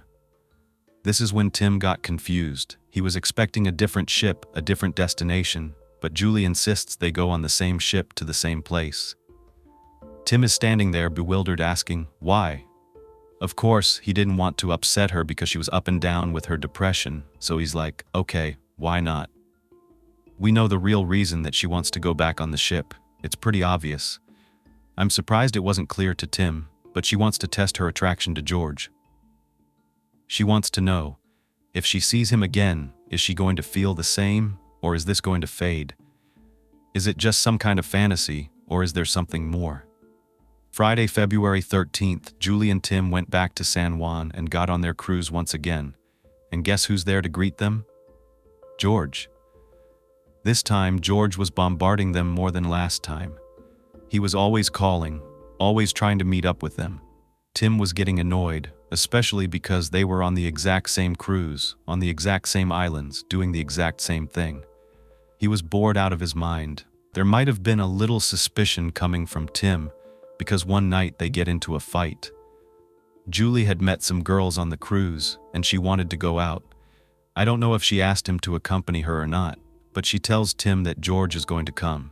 He just says, "Go on and go," and he stays behind to go to bed. This is when that little bet that George made with his crewmates comes into action. Julie gets obliterated, crying in George's arms, explaining how she feels trapped in her marriage. He pulls the biggest trick in the book. He says, "Let's go and talk in my cabin." Cha-ching. Money in his hand. He knew it. There, in his cabin, he's showering her with compliments, telling her how beautiful she is, how much he loves her. He loves her. This is only the second time that they've seen each other. At first, Julie was a little timid. She was standoffish, although she was vulnerable in that moment. She did not want to be disloyal. I mean, this is what her dad did. This is what George's dad did. What hypocrites. She fell for it. With her husband just down the hall, she fell for it. Not only did they kiss, but they also had sex. In that moment, it was something that Julie couldn't describe. When she tried to explain it later to friends, she just told them there was this passion there. She couldn't figure out why. She knew that she had this intense feeling of what seemed like love, but it wasn't clear why a gorgeous woman with a successful career and a life that anyone would be jealous of would think about trading it for this young man with practically nothing to offer. Why was Julie so attracted to him? Was it the attention that he was giving her? He seemed desperate to do anything she wanted because he wanted her to stick around. That night, she returned to her cabin and snuck back in, being as quiet as possible. She climbed right into bed with Tim, and all the while, she's got this secret burning inside of her. She couldn't sleep because all night she was just thinking about George. She knew this is what she wanted. She wanted to be with him. Poor Tim, he has no idea that any of this is going on. When they return home, she's actually in a really good mood, and once again, he's thinking it's the cruise. Every time they go on a cruise, she's happy again. When she tells her friend Cheryl about George, she can't believe it. Julie had this arrogant attitude too. She's like, "Listen, I met someone else. I'm not gonna let Tim hurt me anymore." And I'm sitting here thinking, what was Tim doing wrong? I mean, I don't know him personally, and I can't get right into the relationship, but what was Tim not doing enough of? This gave Julie the determination to get in the best shape of her life for George. She wanted to feel confident again and live a new life. When Tony found out, remember, he didn't think anything of it, and he was friends with Tim. Even though he was a confidant for Julie, he did not agree with this relationship. He was not okay keeping secrets. He was also Katie's godfather, so he felt very uncomfortable with the fact that he would have to keep this secret from a little girl whose mother was doing the exact thing that her father did. When Tony asked how far it went, Julie actually told him the truth, and he was even more upset. He told Julie, "I can't talk about this anymore," and then he reminded her about her past. Now Katie was going to have to go through that same thing. She pretty much lost Tony as a friend at this point because he couldn't keep those secrets. He couldn't have it on his conscience. Tony told people everything was about Julia all the time, and she decided she was going to have a little trip of her own. All about herself and her happiness, she returned to San Juan secretly to hook up with George. She had this master plan. She took Katie and her mom to visit her brother in Florida. It wasn't too far from Puerto Rico. She ends up admitting everything to Julie on the trip. Can you believe that? After Julia was cheated on, Julie let her mom in on all of her secrets. When her mom asked how far it went, Julie lied. Either way, Julia was upset. She said, "It's not okay, you have Katie. This is stupid. It's going to lead to something really bad and you're going to regret it." On March 26, 1998, after flying to Florida, she gets up the very next morning and goes straight to Puerto Rico to meet up with George. They had a day of complete adultery. Not only that, they started to talk about what they were going to do next. Now, we're not going to know exactly what they talked about. I don't know whether George wanted her to break up with him or not. It didn't matter. He was involved in breaking up this marriage and tearing it apart whether he wanted to or not. To me, actions speak louder than words. When she got back home, she still talked to George non-stop, and it was getting more and more frequent. She was taking more risks, writing these love letters and kissing them with red lipstick. I mean, Tim could have seen them at any moment. She even started recording home videos for George to watch. All the while, she was living off of Tim's salary, going on shopping sprees, and doing whatever she wanted. In her mind, she was single again. She was going out partying and doing a lot more cocaine. She wanted to see George more and more, but Julia forbade it. She said she wasn't going to watch Katie in order for her to go cheat on her husband. She was giving less and less attention to Tim. Now, being married for 7 years, they had to figure out what was wrong, so they went back to counseling. During the very first meeting, Julie looks over at Tim and says, "I want a separation." Tim says, "No, we're getting a divorce." The counselor was trying to mediate it, trying to find some middle ground, but Tim said he doesn't believe in that. It's either we're on or we're off, we're together or we're not. So Tim decides he's going to leave. He moves out, and they're going to figure out what they're going to do next. Julie was once again controlling the situation and getting exactly what she wanted. The thing she didn't get was access to the money. She had to do everything herself. If she was going to leave the marriage, she had to be independent. Remember though, they were running this business together. She still had a stake in it. She was still doing her part for Sterling Lawns. She was also acting like a young and free woman and going through somewhat of a midlife crisis. George tells her, "You need to move to Greece so that we can be together." All the while, Tim had no say in any of this. She figures she's just going to leave with Katie and say goodbye, all for this young Greek sailor. She definitely wasn't thinking clearly. It's hard to believe that she would actually be in such a different state of mind thinking this was acceptable. Was it the drugs? Was it the lust? As they say, love is blind. Even her friends thought, okay, she's going to snap out of it at any moment. It's just a phase, right? Tim's father had warned him about going into business with Julie. Sterling Lawns was now $1 million company, and Julie wanted her share. She needed some money because she was planning to move to Greece with Katie now, so she needed to save up. Don't think Julie didn't think about what it would be like leaving the life she had, though, especially without knowing if life with George would be better. She did have this nagging feeling that she needed to get to know George just a little bit more before she picked up her entire life and moved to another country. He was so persistent, though. One time he writes this letter to her, and in the letter, he's trying to convince her that when people are trying to make a really big decision, they have all this fear inside, but what they really need to do is trust their feelings and not facts. Basically, this was very manipulating, because we all know feelings, they come, they go, they're up, they're down, especially when you're dealing with an emotionally unstable person to begin with. This is also when George told Julie some upsetting news. He had to serve a mandatory 20-month military service. It was required for every Greek man, and there was no way out of it. It had just been looming over his head. Julie was so worried. She felt like if she didn't see him soon, he was going to slip away. They tried to concoct a plan at first where he could get a visa, come live in New Jersey, hide out, or just escape and lie to avoid the military. But they knew, in reality, that wasn't going to work. For some reason, she ends up telling George that she's taking Prozac and other prescription drugs to help with her mood swings. George kind of goes ballistic. He tells her he doesn't believe in medication and that she needs to get rid of them right away. This was more manipulation. If she wasn't stable, then she could easily be taken advantage of more and more, like her own mother. Julie traded one drug for another. She was going hard with cocaine. She was up at all hours of the night, obsessively faxing George. That's how they were keeping in contact. Not only was she taking cocaine, but she was also taking sleeping pills. Cocaine to stay awake, sleeping pills to go to sleep, all while working out constantly. By the summer, she had lost at least 20 pounds. Now she wanted to get back into modeling. She was finally ready to get some gigs and make some more cash. But do you think George was going to let that happen? No. This wasn't Tim we're talking about, this was a 22-year-old boy. He was extremely jealous, and he didn't want her to do it. She had already booked several gigs, she had been planning this. He told her it was inappropriate for her to be going to bars and doing these promotions with these men. Even though she tried to convince him it was innocent, it's just a job. He demanded she quit immediately.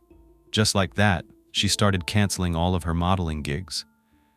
Cheryl, who had done so much modeling with her, was confused and confronted her. She said it was very unprofessional and frustrating because they used to be a team. She was yelling at Julie, saying, "You're worried about some guy on a cruise ship? You're caring what he thinks about? Tim never stopped you from doing this. I can't believe you're letting him tell you what to do." Julie was losing all of her friends. She tried to confide in George, and he would tell her, "You're better off not having these friends. Just cut them off." This was another way for him to gain power. On July 16th, Tim had to do some work at his office. He needed to go inside their home to access business documents, and to his surprise, he was locked out. There was a big sign on the door that Julie had written, and it said, "Do not enter." Tim realized, this is going to affect my business, so he had no choice but to call the police. I'm only telling you this part because I want to show you the state of mind Julie was in. She was livid, arguing with the police. It wasn't until her attorney came to the house that she was able to calm down, and it was possible to get Tim into the home so he could remove all his files and move into a new office. Not only that, Julie became paranoid. She thought people were spying on her and that Tim was hiring them to follow her around. The people around her said she became delusional. She didn't trust her friends, anyone in her life, and especially not strangers. She thought everyone was working for Tim. She was trapped and would not even leave her house. She did not see that this relationship with George was toxic. By the middle of the summer, George and Julie got engaged, though they didn't tell anyone. She was 100% serious at this point about moving to Greece. She was going to do it in the new year. She started telling her friends that George was her future husband and that she was going to be planning their wedding. But then her friends wanted to see the engagement ring. It might sound shallow, but they were shocked. She had replaced the big diamond ring she had gotten from Tim with a cheap, gold, gumball machine-like ring with 2 dolphins on it and a little gemstone in the middle. This was all that George could afford, and Julie said she was fine with it. She didn't need an expensive ring because they were in love. And maybe it's true, it's just a superficial thing, just a material thing, but I thought, wow. The point is, she was making a lot of concessions to be with this man. It's just adding another one, that's all. Tim ends up receiving a phone bill because back then you had to pay for all of your calls, especially international calls and all the faxes. This bill was in the thousands. We're talking $6,000, $7,000, and he could not believe what he was seeing. So he was like, what the F is going on here? That was when he found out the truth, that all along, Julie was cheating on him with George. I'm sure people were just waiting for Tim to snap. A person can only take so much. Tim had never cheated. He had been completely loyal this whole time. Now he just wanted to finalize the divorce so he could move on and distance himself, to forget about the pain this was causing him. Julie was preparing to try to get custody of Katie so she could take her away from Tim and go to Greece. So much so that she was trying to get a restraining order to stop Tim from getting close to their daughter. Guess who was orchestrating all of this from the sidelines? George. Every move that Julie was making, he was behind it, though she might not have realized it. He drops a bomb on her. George surprises Julie and tells her he's coming to visit. She's kinda confused because he's got his job. He tells her, "Oh, I quit. For you, baby, I quit that job so I could spend time in New Jersey. How obviously can I pay for this?" Julie, of course, told him she was so happy because at this point, her stress was mounting. Her hair was falling out, she couldn't sleep, she couldn't eat, she was getting headaches, her stomach was upset. She thought all of this was because she was away from her love. Maybe it was the drugs, the obsessive working out, the lack of sleep. All these things can cause problems with stress. She goes ahead and buys George a plane ticket. She also decides to get him a wardrobe. because he had to be dressed to impress all of her friends that she was going to be introducing him to. Not only that, she decided to set him up with an appointment to get a professional hairpiece transplant kind of thing. Julie was also starting to become jealous and obsessive with George. If he wouldn't call her back, she would think he was cheating. Her mind would start racing. She was so far away and couldn't do anything. She questioned him about it, and she would tell him things like, "I can't believe you would go out with a friend while I'm sitting around waiting. I've been waiting all night. I've been up waiting for your call, waiting for your fax, and nothing. I can't believe you're out with friends again." Sort of this double standard. The day finally came, Friday, August 28th. George was finally in New Jersey. Julie was waiting for him right at the gate at the airport. Julie's mother wasn't very happy about this because she was still married to Tim, and Julia was the person who'd been by her side through all of this. Julia was on the outside, so she could look into the relationship that Julie had with George, and she was convinced that George was a gold digger. He just wanted Julie's money, and he wanted to manipulate her to get things from her. Why else would he quit his job if he wanted to move up the ladder? If he was so ambitious, like Julie said, this doesn't match up. She would listen to George, hear his conversations. He was intelligent, he was clever, he knew exactly what to say, and Julie was in a vulnerable position. Her mother thought he was preying on her. Not only that, he wanted to steal Julie away from her family and her daughter. They would have numerous discussions about how much money Julie was going to get in the settlement. Oh, and his teeth were absolutely disgusting. They were all rotting. So Julie asked her friend Mary, who was a dentist she went to high school with, if she would fix all of George's teeth. Of course, Mary said no. What was on her mind was George's hair transplant, his wig, whatever, and his clothes and his teeth. Eventually, he did get some kind of toupee, and Julie warned her mom, like, "Listen, his hair is gonna look different. Don't say anything. Don't make him feel bad." So George's feelings, that was what was important. When she introduced him to her friends or her family members, he would lie. He would say he made all this money, that he was basically like a captain of a ship. It was just pathological lies. And George hated Julie's mom. They didn't even know each other very well, but it was obvious that Julia did not approve. Julia would yell at Julie because she said she was acting like a teenager. She thought it was ridiculous. Tim finally found out that George was at their house. He was furious. He told Julie, "It's okay if you want to have a relationship, but what's not okay is that you're involving our daughter." Tim was getting increasingly frustrated.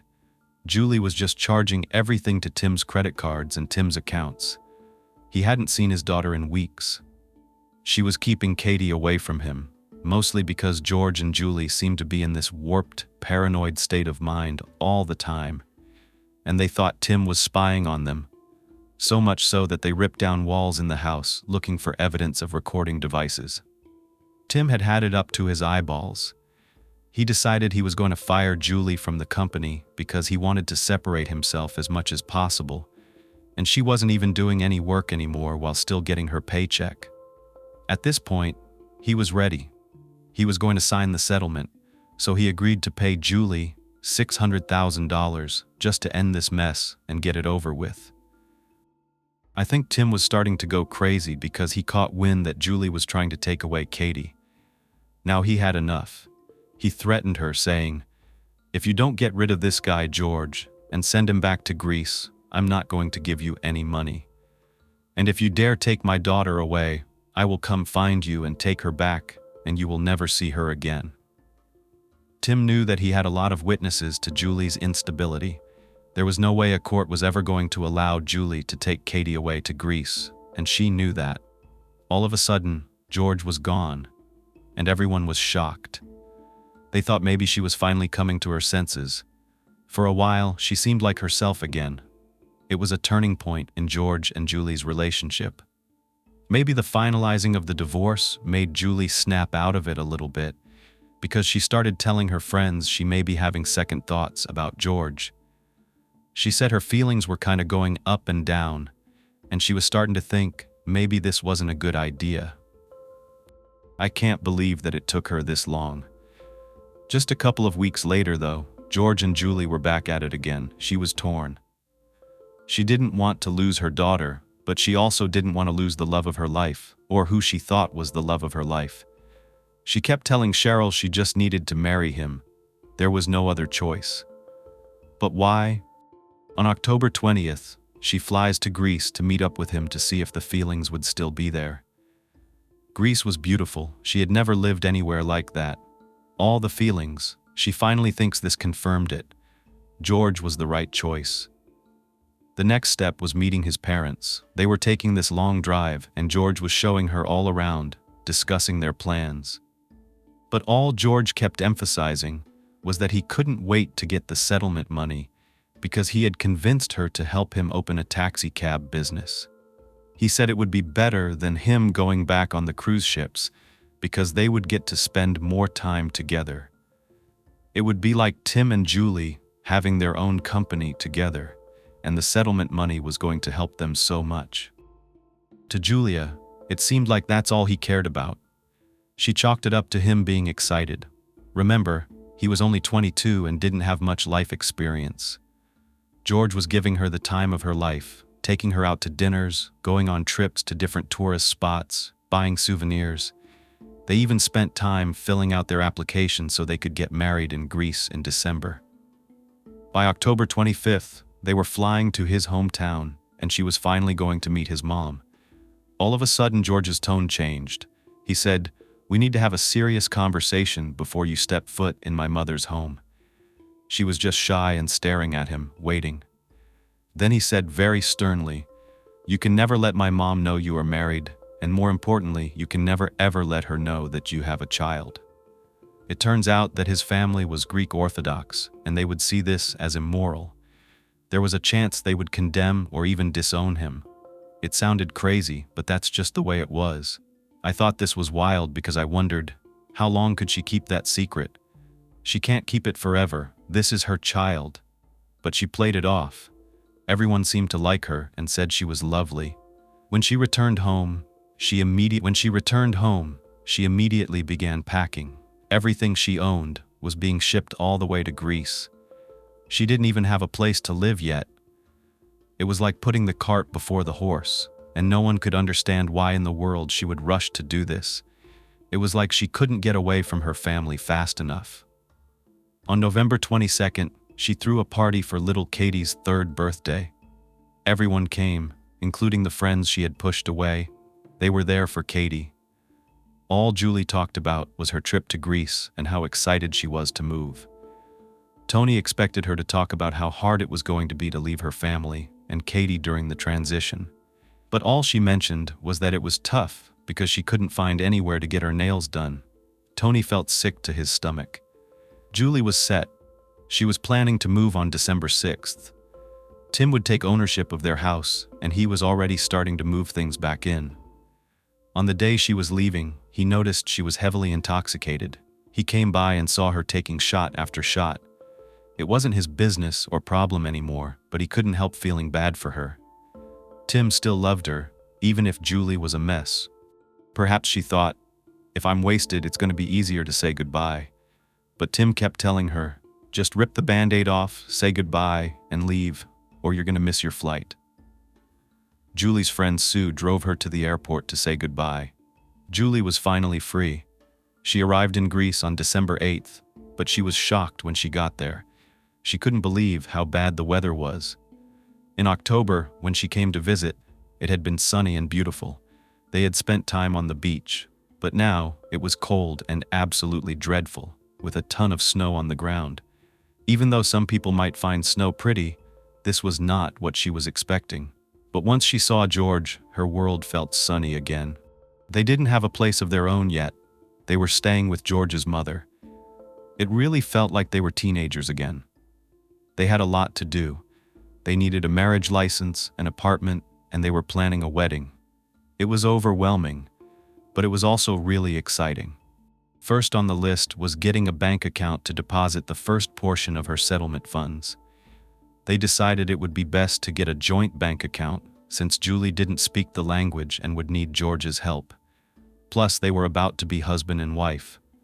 So, They deposited $80,000 into the joint account and kept $18,000 in cash. They were living the life, looking for apartments during the day and partying all night at different hotels and bars. Time flew by, and before they knew it, it was Christmas. Julie was still in touch with her friends, her mom, and Katie. She tried calling Katie on Christmas Eve, but she had been drinking and forgot about the time difference. She had to wait until the next day. When she finally called, she told Katie that she missed her and wished she could see the beautiful town of Kavala. Sunday, January 3rd, 1999, Julie turned 31, and they had a big party to celebrate. They were living in a luxury hotel until they finalized the lease on their apartment. It was one of the most expensive hotels in the area, called the Ignatia Hotel. Just a week later, they finally moved into their new apartment. It was in the most expensive area in Kavala. They prepaid the rent in cash for an entire year. On Friday, January 8th, Julie and George went to pick up their marriage license. They planned to get married on January 23rd. Everything seemed to be falling into place. Next stop, Athens, to pick up all of Julie's belongings that had finally been shipped from New Jersey. It was a 6-hour drive, but they were excited. Not only that, this was the only location the items could be shipped to, and that was okay. George wanted to show her how beautiful the country was. His grandmother and his father lived there, so they would have a place to stay at his grandmother's house. They were getting kind of a late start due to some bad news. George's brother was sick, and they had to meet his mom at the hospital. They did their very best to console his mom, but they knew they had to go. They didn't want to miss their appointment to pick up their rental car. They chose a white Fiat Punto, and by 5 p.m., they began their drive to Athens. George figured they would stop on the way if the weather got really bad or if they got hungry. Back in New Jersey, everyone's life was carrying on as usual, except when Sue got a call on Monday morning, January 11th. Sue was busy rushing around, getting her son ready for school, when her home phone started ringing. She picked up and heard a breathless, panicked voice on the other end. At first, she had no idea who it was. It was very hard for her to understand them, and the connection was terrible. Finally, she could make out the words, "I can't find her. I can't find her." It was George. Sue wasn't worried. She knew Julie. Julie was spontaneous. She told George to calm down and explain exactly what was going on. He told her about their drive to get Julie's things, his grandmother's, their plans, everything. She had spoken to Julie not too long ago, and Julie was not in a good mood, but she was used to that. That was the way she was. She could get upset at the drop of a hat. She asked George if they had an argument or anything, and he said no. What Sue gathered from this conversation with George was that George and Julie made it to Athens on Friday night. They laid low on Saturday because they were tired after the long trip. On Sunday night, they took a trip to, Sue hoped she was saying this right, Omonia Square in downtown Athens. It's very similar to New York's Times Square. It's known as the heart of Athens. It's a very busy area full of shops, bars, clubs, and restaurants. It's really easy to get lost in a crowd. Julie was in a foreign country. She did not speak the language. She could easily lose her bearings. But on the other hand, she was very independent and somewhat stubborn. George said they had been walking around, sightseeing for a while, and got hungry. He wanted to call his grandma to let her know they would be out late. They'd grab a bite to eat and then head to the bars. Julie didn't want to waste any money on food, so she was just going to grab some McDonald's, and then they were going to make their way out to enjoy the nightlife. The last thing he remembers was seeing her walking towards McDonald's on a dark, crowded street. She was supposed to meet him back at the payphone, but she never did. He waited there a few minutes and then started to get worried. So he made his way back to McDonald's. She wasn't there. He said he got scared, he didn't know what to do, so he called his grandmother back to tell her what had happened. Then he rang his mother, asking if she had heard from Julie, and she said no. He called his father, Pavlov, who lived nearby, and he told him what was going on. His father rushed over to help George look for her. After a while, they realized their efforts were in vain, so they went to the police station and reported Julie missing. George told Sue that the police didn't even seem to care. They told him it was common for people to get lost there and that she would be fine. They said she would probably make her way to the police department soon and ask for help. But George and his father did not give up. They walked around frantically, with George in tears for hours, going to each and every establishment with a picture of Julie in their hands, asking, "Have you seen her?" George told Sue what Julie was wearing: a black dress, high heels, and her hair was in a ponytail. Sue had suspected Julie had left George because, on their last phone call, Julie told Sue she missed Katie so much. She was having trouble with the language barrier. She couldn't read the newspaper. She didn't understand the street signs, anything. She was actually calling pretty frequently and even told Sue she called Katie every day. She seemed homesick, which was completely normal. So, she said that maybe Julie should take a break. He told Sue she had about $200 in cash and her credit cards on her. But then he said something that really concerned her. He said that he found her passport in the car. He also explained that a cop had told him that he saw Julie, but now he couldn't find the cop, and he didn't know what to do. He couldn't even get into their apartment if he drove back home because the key was missing, and he thought Julie might have it. Sue hung up, and she immediately called Tim. When he heard that Julie had gone missing, he told Sue she was probably on her way back to the US, until he found out about the passport. That was completely out of character for Julie. She would never mess that up. At this point, they were calling all of Julie's friends to find out if anyone had heard from her. Meanwhile, George told Sue he was going to head to the American embassy. Tracy had some interesting information about the last time she spoke to Julie on January 6th, just 2 days before their trip to Athens. Julie called Tracy distraught. She was hyperventilating. Tracy couldn't understand her. She was drunk, so Tracy wasn't sure what to think. But she said Julie wanted to come home. She missed Katie way too much. She couldn't eat, she couldn't sleep. Tracy said, "Just come back. If you're feeling that way, just come home." But through tears, Julie said she couldn't. It would be too embarrassing. She made this choice. Her friends would think she was crazy. Tim had the house. Where was she going to go? Julie said she had to be strong and just work it out. Tracy told Julie not to be ridiculous. She could come live with her just for a little while. Maybe just come back, visit, and decide what to do next. Tracy even got on the phone with George. He was saying the same thing. He was trying to console Julie, but she told George no. George told Tracy they found out there was no way for him to get out of his military service, so she would most likely have to come back to the US anyway, anytime he was away. After the phone call, Tracy began making arrangements for Julie to come back, which included her staying at Tracy's. She was keeping it to herself until she could work things out. She said the only person who knew was Julia. She called to let her know the good news. Julie was coming back. But Julia was pissed. She could never put the past behind her. She wouldn't forgive Julie for leaving Katie behind. Now, Tim lets Tracy know that Julia ran it by him. He didn't take it seriously, though he did think it was a bad idea for her to be coming in and out of Katie's life. She was just beginning to adjust to life without Julie there. That night, Julie also tried to call her mother, but Julia didn't want to talk to her, so she handed the phone to Tim. Tim told Julie it was a terrible idea for her to be coming back and forth right now. So at that point, Julie had no choice but to agree. Later, Tim remembers hearing the phone ringing, but he was busy. He was getting into the shower, so he never picked it up. This was the last time anyone from the United States talked to Julie, as far as they knew. So what happened when Tony was informed about Julie's disappearance?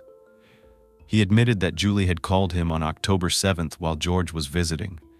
She said George was in jail in New Jersey. She was desperately begging Tony to post his bail, which he refused to do. Julie said Julia had accused George of strangling her and that Tim was conspiring against George to have him arrested. Tony wasn't so sure that was exactly how the story went, but he told everyone that that was the real reason George went back to Greece. It wasn't on his own volition. It was in agreement with the prosecutor, and Tim had pushed for it. He didn't want George around Katie after what happened. It was time to talk to Julia and Tim. As it turns out, Julia had a different story. She said she had had enough of George. She told him he was pathetic, living in Julie's house. Grow the F up. This infuriated George to the point where he was yelling in Julia's face. Then he grabbed her and pushed her against the wall, and he wasn't stopping. She was gasping for breath, trying her hardest to pull away from this man. If Julie hadn't come into the room at that time, she probably would have died. Julie tried to pull him off of her mother, but he wouldn't stop. She finally told him, "If you don't stop, you're going to go to jail. We're not going to be able to be together." That's when he let go. Julia didn't wait a second. She ran to the phone and called 911. The police came and arrested George, throwing him in jail. That is when Julie reached out to Tony, and he refused to help. Tim jumped in to save Julie and his daughter from a maniac. He begged the prosecutor to make a deal. If Julia agreed to drop the charges, they would deport him back to Greece with no opportunity for him to stop at their house. He had to immediately get on a plane and leave. And that's exactly what he did. Julie was frantically trying to make a different plan. She called Tony and said, "Hey, can George hide and stay at your place?" That's insane. He pretty much said, no. And when he did, Julie gave him a big F you and hung up on him. I can't believe Julie was willing to take the blame for everything that happened. She jumped on a plane to Greece and followed George, saying that it was she who strangled her mother, not George. That Julia hated him, and she just didn't want Julie to be happy, so she made a false report. And it was George that pulled Julie off her mother. She made George out to look like the person who rescued Julia. Who would you believe? Let's jump back to the present. Later that same day, Sue gets another call from George. He had this fear in his voice, and he tells her the truth. He and Julie had been arguing before she went missing. Things were starting to sound pretty frightening, and Tracy and Sue decided they were going to team up and do whatever it took to find Julie. The plan was to have Sue continue to talk to George, pretend like she cared about him, hoping she could coax him into giving her more information. Tracy's job was to connect with the American embassy in Greece. She was calling hospitals all around Athens, and an operator at the embassy corroborated that George had actually called, come in, and reported Julie missing. It was really difficult. There wasn't anyone who spoke English at the police station in Greece, and it didn't seem like the Greek authorities cared. However, Tracy found someone in the US that was willing to translate for them. On Wednesday, George called to update Sue. It was hard for Julie's friends not to believe that George was involved, and when he called on Wednesday to update them, Sue tried to convince him that the search was getting really serious in the US. She said that the FBI was involved, and his tone changed. But as soon as it changed, it went right back to him being grateful and saying he was glad they were doing all that for Julie. But the next thing raised a big red flag. George tells Tracy and Sue that he no longer has Julie's passport because thieves took it. Right? Okay, so her passport just gets stolen? Every possible theory was being explored by Julie's friends and family. Was it human trafficking? Had George sold her into slavery? Was she kidnapped? Had she tried to run off somewhere and gotten lost? Was she out looking for drugs and met the wrong people? What happened? A week had gone by. They were more worried than ever, and George seemed to be in this frantic state of mind. He started questioning them, asking, "What specific conversations did you have with Julie when she called you last?" I didn't think that was unusual because I'd want to know that too. 2 weeks after George had reported Julie missing, guess where he was? At the bank. And guess what he was trying to do? Get Julie's money out. But the check hadn't cleared, and this made George very angry. He yelled in the teller's face and left the building in a huff. On January 23rd, which was supposed to be the day that Julie and George got married, Julie's family put out a press release. News stations were beginning to run the story. The Trentonian got involved. They had recently interviewed Julie for a new segment called, "What Are They Doing Now?" The reporter who had done the interview thought there were gaps in the story, and he wanted to interview Julie's family and friends. He wrote an entire report that appeared on the front page of the newspaper. This was one of their own. They wanted to do everything they could to help her.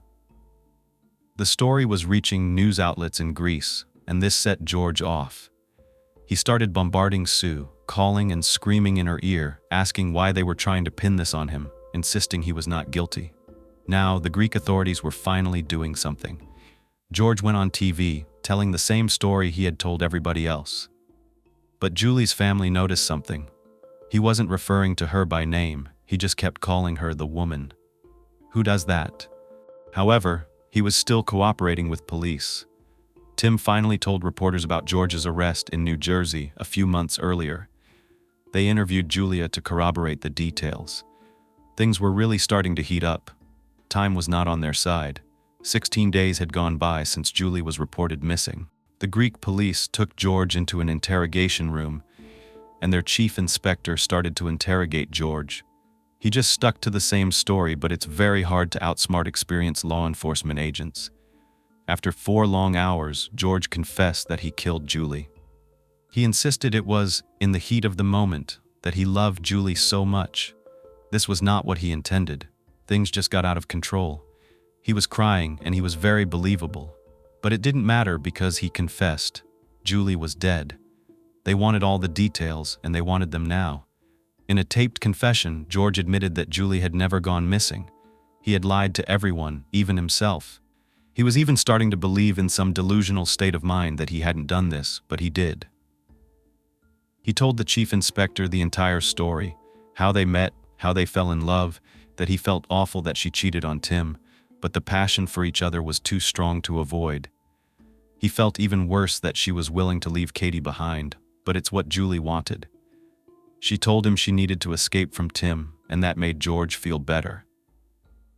But George told the inspector he did not want to be the reason Julie left him, though he felt he was. He said that the relationship was perfect, but he conveniently left out the fact that he strangled Julie's mother. Friends suspected all along that he probably did the same thing to Julie. George went on to admit that Julie wasn't happy once she moved to Greece. She began to complain about everything. She called the Greeks lazy, with bad attitudes and not friendly. She was bored. There was nothing to do in the towns, and they were nothing like she expected. The beauty of the city was outweighed by her inability to communicate, make friends, and indulge in the things she loved most about her home. She was homesick. He said he tried to be supportive, but Julie would oscillate between wanting to leave and saying that she was fine and was going to learn to live a different lifestyle for him. George even mentioned the truth, that he talked to Tracy and told her it would be best for Julie to come back home. She just wasn't ready yet. He went on to say he knew it was best if she just left him, but it was too complicated. She had her child back home, and his parents would not have agreed with all of it. The passion was wearing off, and he wanted her to be happy. So he was thinking, I'm gonna force her hand. And that's when he says he figured she started to hate him. She would finally go back. They were going to have to be away from each other for 2 years anyway. He had to serve in the military. So in that time apart, maybe they would find out that they truly wanted to be together or they didn't. He told the inspector that it was his plan to become physical with her, hoping she would get the point. He said he knew Julie would never stand for it. If he hurt her, she was sure to leave. He wasn't planning on seriously injuring her. Even though George was hysterically crying, he then admitted what he did to poor Julie, the woman that loved him and left behind her entire life to take her chance on this young Greek sailor. What you're about to hear was no accident. Investigators knew that part was a lie. They suspected Julie was slipping out of George's grasp. She wanted to leave him. They had enough experience to know George was just trying to cover his ass and act like he wasn't a violent man, a monster overcome with jealousy and rage who couldn't bear losing a woman he never deserved to begin with. If he couldn't have her, no one else would. The truth is that Julie began calling her daughter Katie non-stop for weeks, every day, sometimes multiple times a day. She would cry and cry. George told the truth. She started complaining about everything. She complained to friends that she just wasn't used to this. She felt like she was slumming it. Then George admitted that his mother found out about Julie's daughter, and she was disgusted that a mother would leave her child behind like that. She confronted both Julie and George, and that is why they moved into the hotel. His mother kicked them out. Julie knew she wanted to leave. She just talked crap about Greece, saying it's not even comparable to America. On December 8th, a family member had to pry George's hands off of Julie's neck. George had had enough. He grabbed Julie during one of their arguments and began cutting off her airway, gripping her neck tighter and tighter until someone had to pull him off. Julie was shocked. It was in that moment she started to realize that she could be in real danger. She tried to run and find a police station to press charges, but George's family stopped her. They tried to convince her it was out of character for him. He just wanted her to love Greece and be happy. They said they knew he wasn't going to hurt her, but didn't he just hurt her? After this incident, they got kicked out of their hotel because other occupants complained about all the yelling. One of the maids came forward and said that they had been arguing non-stop for days. They went to stay at another hotel. That's when George caught Julie trying to call home and tell her friends what happened. He would grab the phone and slam it down each time. Julie had realized by now they really didn't have that much in common. She had never had anyone become physical like that with her. George started to get obsessed and paranoid that she was trying to figure out how to escape. The day they were planning on picking up her things, she told George that as soon as they got there, she was going to send her things right back to New Jersey. Meanwhile, George's family members were being questioned as well, and things that no one knew came to the surface. As it turns out, he was known to go into a fit of rage and become violent. People noticed he was very unstable. His mom had schizophrenia and had spent time in mental hospitals. George definitely had issues. He was narcissistic, thought he was better than everyone else, and he was very arrogant. But he was a good actor, and that's the thing. Everything was an act. He saw Julie as a possession. He was only trying to get what he could out of her, possibly her money. They couldn't get into George's mind, but this is what they suspected. When George's dad cheated on his mother, he got so violent he stabbed him in the neck with a kitchen knife and then kicked him down their stairs. His dad had to be in the hospital for several weeks. George spent time locked up in an institution for the clinically insane. They thought maybe he was suffering from schizophrenia like his mom. It was when he got out of the institution that his family sent him to a trade school, hoping they could find something that would put him on a better path. He was medicated at the time, but he had stopped taking his pills. He said they were no good and he was against them. It's sad that his family would keep this from Julie. Do you think as parents they had an obligation to let her know the truth? Why would you protect him? George's family wasn't the only one with new information. Sue had some as well. She said that when Julie flew back to New Jersey on November 8th, there were stitches on her arm. Julie swore it was because her hand accidentally went through a window, but Sue had a feeling she was lying. She told her, "Please take care of yourself, and at the very least, take some of your money and keep it in a bank account in New Jersey." George called her in the middle of this conversation. To Sue's surprise, she heard Julie telling George about her plan to leave some money in the US. He goes ballistic and accuses her of being selfish. On January 8th, the couple was making that long drive to Athens in the dark on a desolate two-lane highway. They were really talking to each other, and once they did, they got into yet another argument. They were in such close quarters in a car, they couldn't cool off or walk away. It was not a good situation. We can only speculate exactly what was going through George's mind, but the investigators are probably right. All of a sudden, George stopped the car and told Julie he had to relieve himself. But that's not what happened. They were in the middle of nowhere, and George knew this area really well. He knew no one would see them, hear them, or help Julie no matter how loud she screamed. He parked the car, turned off the engine, and then looked over at Julie. He said she must have known that something was going to happen because he could tell she was scared. He locked the doors, and without warning, he reached out and grabbed her throat, squeezing as hard as he could. He said Julie began to scream, trying to defend herself, and he just wanted to shut her up, so he squeezed harder. He said he wasn't in his right mind. It was like he was outside of his body and couldn't control what he was doing. She kept yelling, asking, "What are you trying to do?" He just squeezed harder and harder for what seemed like a few seconds, But it had to be at least 3 whole minutes, because that's typically how long it would take someone to become unconscious or to lose their life. It was in that moment he realized he had crushed her neck. He could tell there was nothing left in her. Her body just slid down in the seat. George said he thought he was dreaming. He couldn't believe what he had just done. The first thing that came to his mind was getting rid of her. He thought he would end his life as well to honor their relationship. They met at sea, so to the sea she would go. He planned to set her body ablaze and then throw her ashes into the water, then jump off a cliff to join her forever. That's not what happened. We know because he's here and Julie isn't. He's a coward. He told investigators that he attempted to take his life 3 separate times, with a BB gun to the neck, jumping in front of a truck, and an overdose. He insists none of them worked. I guess he didn't try hard enough. That was mean. But he tossed her into the trunk, drove to a gas station, and bought a canister of gasoline. Then he drove back close to where he had ended her life, and that's where he tried to set her on fire by 2 lakes in a secluded area. He removed her from the trunk, dragged her near the lakes, and proceeded to douse her in gasoline. He didn't hesitate to set her on fire. He sat there and watched as her clothes went up in flames, staring at her as the flames began to consume her corpse. But it was raining, so she wasn't burning.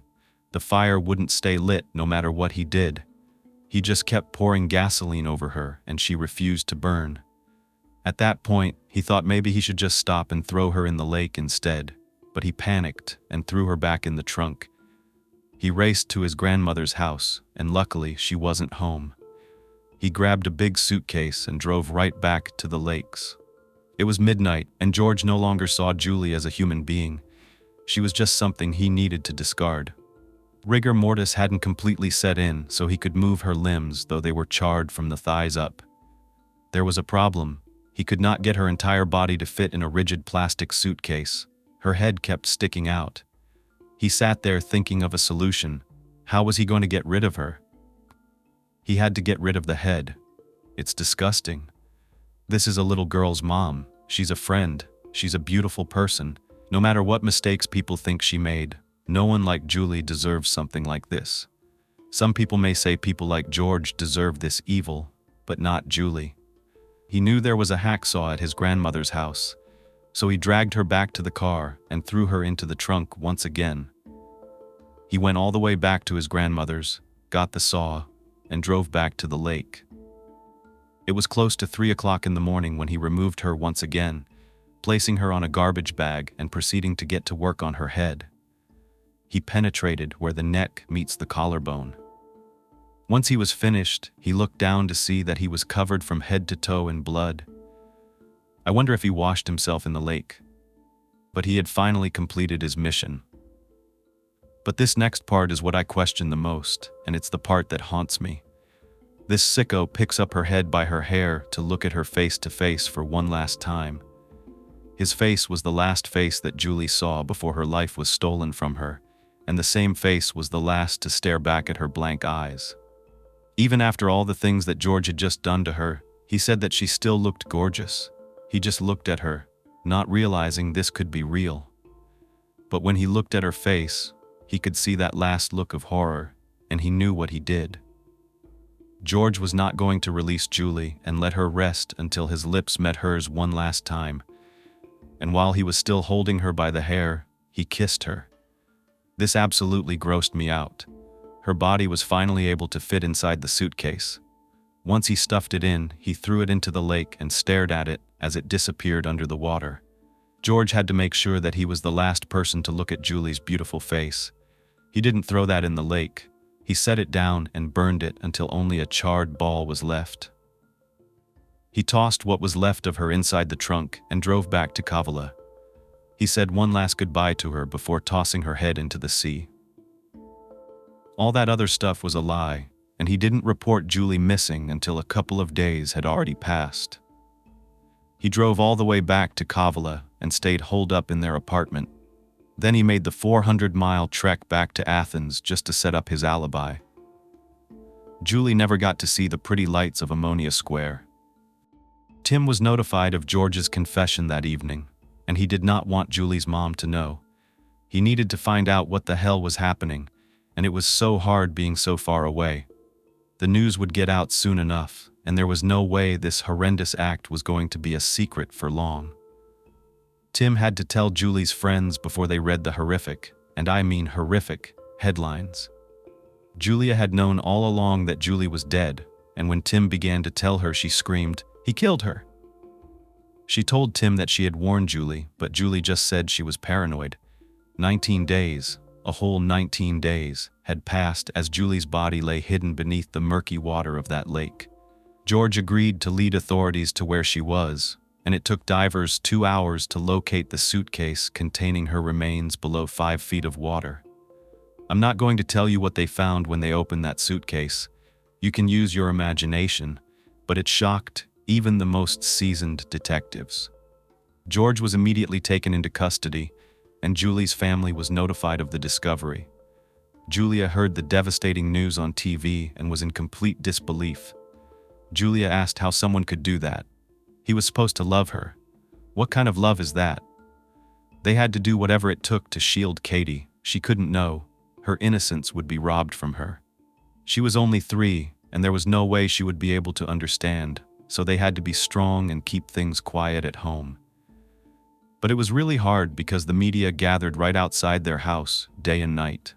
Julie's friends and family got together so that they could console one another, praying that they could locate her head. Tim was the one who made the trip to Greece to bring Julie's body back home and lay her to rest. While George was being arraigned, he confessed out loud to reporters that he regretted what he'd done. His father hired an attorney to defend him. Why would you do that for your child if this is what they had done? His mother and grandmother had a different reaction. His mom had a stroke, devastated for Julie and her family, and his grandmother was shocked. She said it looked like they had a perfect relationship, and she was so sorry for Julie's family. Another relative reported that George's father had to be medicated because he was such a mess, but he wanted to express his condolences and how sorry he was. He wished his son was dead instead of Julie, saying she was innocent and did not deserve this. The Greek prosecutor charged George with 3 offenses: premeditated murder, desecration of a body, and evading police. The medical examiner said they could not determine an actual cause of death. There was no way to examine the neck, so they didn't know whether she was strangled or if George had done something much worse. When I told you there were horrific headlines, there were all kinds of news about Julie's death. Some of the newspaper articles that I found hurt to read. These headlines dehumanized Julie. They dehumanized these poor victims. I would hate to know that Katie could read these later in life. The Greek press was already painting Julie in a negative light, showing videos of her in her bikini. The Greek authorities said this was the worst murder that had ever occurred in their entire country. But way worse was the public reaction. The court of public opinion came down hard on Julie, blaming her for her own death, even stooping so low as to say things like, "If you play with fire, you're going to get burned." They painted her as a bad mother, unable to forgive her for leaving Katie behind. Look, I may not agree with what Julie did, but I am not Julie. Julie was not well, we know that. We don't have to be professionals to see the signs, they were there. She was abusing substances, not taking her prescription medication, and being completely manipulated by a sociopath. Let's not judge her unless we have been in her situation. And even then, take a moment to realize that we are all imperfect, and it doesn't downplay or justify what George did in any way. As I said, Katie was 3, and she was beginning to ask about Julie. She had been speaking to her frequently, and now it stopped. The family had no idea what they should do, and that's hard. I don't think a 3-year-old would be able to understand, but I hate to lie to someone, especially a child. On the other hand, if it were me, maybe I would say, "Mommy went away, but she loves you so much, and one day you'll know the whole story." What would you do? They were about to make an insanity plea, but George said he wanted to die, which was completely pointless.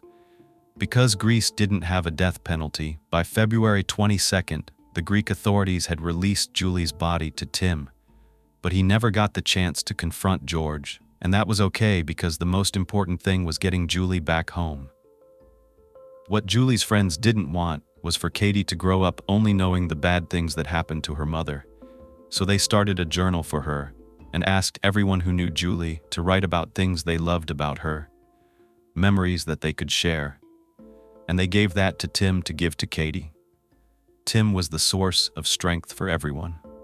He cared for Julie more than anyone, all the way until the end, never once complaining. When he was questioned about what he did, he said, "It would be easy for me to say she left me for some other guy and I'm out of here. But I have a daughter, and she's looking to me to do the right thing." Now I'd like to tell you what happened with the trial and the outcome. George's trial started on Saturday, November 27th, in 1999. The legal system in Greece is much different than it is in America. There's a 3-judge panel that hears all the evidence after reading the written arguments that come from both sides. It's not a jury of your peers, so the trials only last a couple of days. The insanity defense was taken off the table, and Tim traveled all the way to Greece so that he could attend the trial in person. The prosecutors argued that the evidence showed George's plan to get rid of Julie in order to steal her settlement funds. George might have been chained to his seat, but he did not sit there quietly. He made angry outbursts during the prosecutors' arguments. Tim actually got on the stand and told the court that Julie was not just a model, not just a woman who wore a bikini. She was his love and his friend. He wanted George to go to jail for the rest of his life. George even decided to testify, which lasted around 5 hours, and it was on the last day of trial that he was still making outbursts during closing arguments as well. This man was seriously unstable. On Monday, December 6th, which coincidentally was the 1-year anniversary of Julie's move from the US to Greece, George was found guilty on all 3 charges and was sentenced to life in prison without parole. Now I'm going to give you some bad news. The family thought that George would never see the light of day again and would never be able to hurt another person. However, just 3 years after he was sentenced, on October 8, 2002, George appealed. He said that what he did was not premeditated. It was in a jealous rage after Julie told him she was going to leave. He pleaded to the court, saying, "I was in a haze when she said she was going to leave me. I had planned my life with her. It was in a moment of intense passion." And the court believed him. They said they could see that he was remorseful and he had no prior convictions. After just 1 day of trial, they ended up reducing his sentence to only 23 years. Not only that, but because he won the appeal, it opened the door for George to apply for early release. After all this, the disgusting way that he carried out this crime, George was released in 2007. He's remarried now and living with his new family in Kavala. I can't believe that it finally seemed there was going to be closure, even though there really is no closure when someone we love is taken from this world so soon and in the way that Julie had been. As far as I could tell, they were never able to officially confirm finding Julie's skull. In 2001, a partial skull was recovered in the sea near the site where she was killed. The coroner said it appeared to be consistent with a skull that had been submerged for 3 years, but they could not use the teeth for dental identification. A Greek tourist actually found the skull on September 2nd, floating about 100 feet from shore. At the end of the day, we are all human. We want the same things: love, happiness, and a long life. Julie had 2 of those things, and chasing both of them robbed her of the life she could have had if it wasn't for a manipulative monster who convinced her that the grass was greener on his side of the world. Some say the love of money is the root of all evil, and some people will do anything to attain it, even become a different person. This is a story of change. Some change is good and some is bad. This case consists of the latter. For today's story, I want to introduce you to the Howard family, starting with Nancy and Frank. Frank Howard is a preacher's son from South Central Texas. He had a very conservative upbringing, no drinking, no cussing, no girlfriends, and he had never even been to a dance or a school prom. By college, Frank had gotten married at the church where his father preached in San Marcos, but this marriage didn't work out, and he was soon divorced. Little did he know, a girl who attended his wedding, a member of the church named Nancy Shore, would become his next wife. Frank was very good looking. He was charismatic and charming, with a deep, gentle voice and piercing blue eyes. Nancy was also very beautiful, so they were a really good match. She had brown hair with blue eyes that looked violet and were compared to Elizabeth Taylor's. The couple fell in love, and Frank's father, being a Baptist preacher, married them in 1983. Nancy Shore became Nancy Howard. 2 years later, they welcomed their first daughter, Ashley. They wanted the best for Ashley, and they knew their family was going to grow even more, so they moved to the suburbs just north of Dallas and eventually settled into the affluent neighborhood of Carrollton. It was said to be a great place to raise a family. There was not a lot of violent crime, and according to one individual, churches were more popular than Starbucks. They were on every corner. Carrollton had a good school district, and the Howards found a church that they really liked, which was almost as important, if not more so, than finding the best neighborhood or schools for their children. They intended on raising their children in a Baptist household with many of the same morals and ideals they had learned growing up. Not long after Ashley was born, they had 2 more children, a son named Jay and a daughter named Brianna. Their family was finally complete. They really had everything they wanted. Both Nancy and Frank had beautiful singing voices. It was something that drew them together, their love for music and singing. They enjoyed singing together in the church choir. Let's switch gears and talk about their daughter Ashley for a moment. Ashley was their very first child, as I explained. As new parents, there are always so many fears around everything, from pregnancy to childbirth, and most notably, your child's health. What the Howards went through with the birth of their baby girl was something that most parents fear more than anything.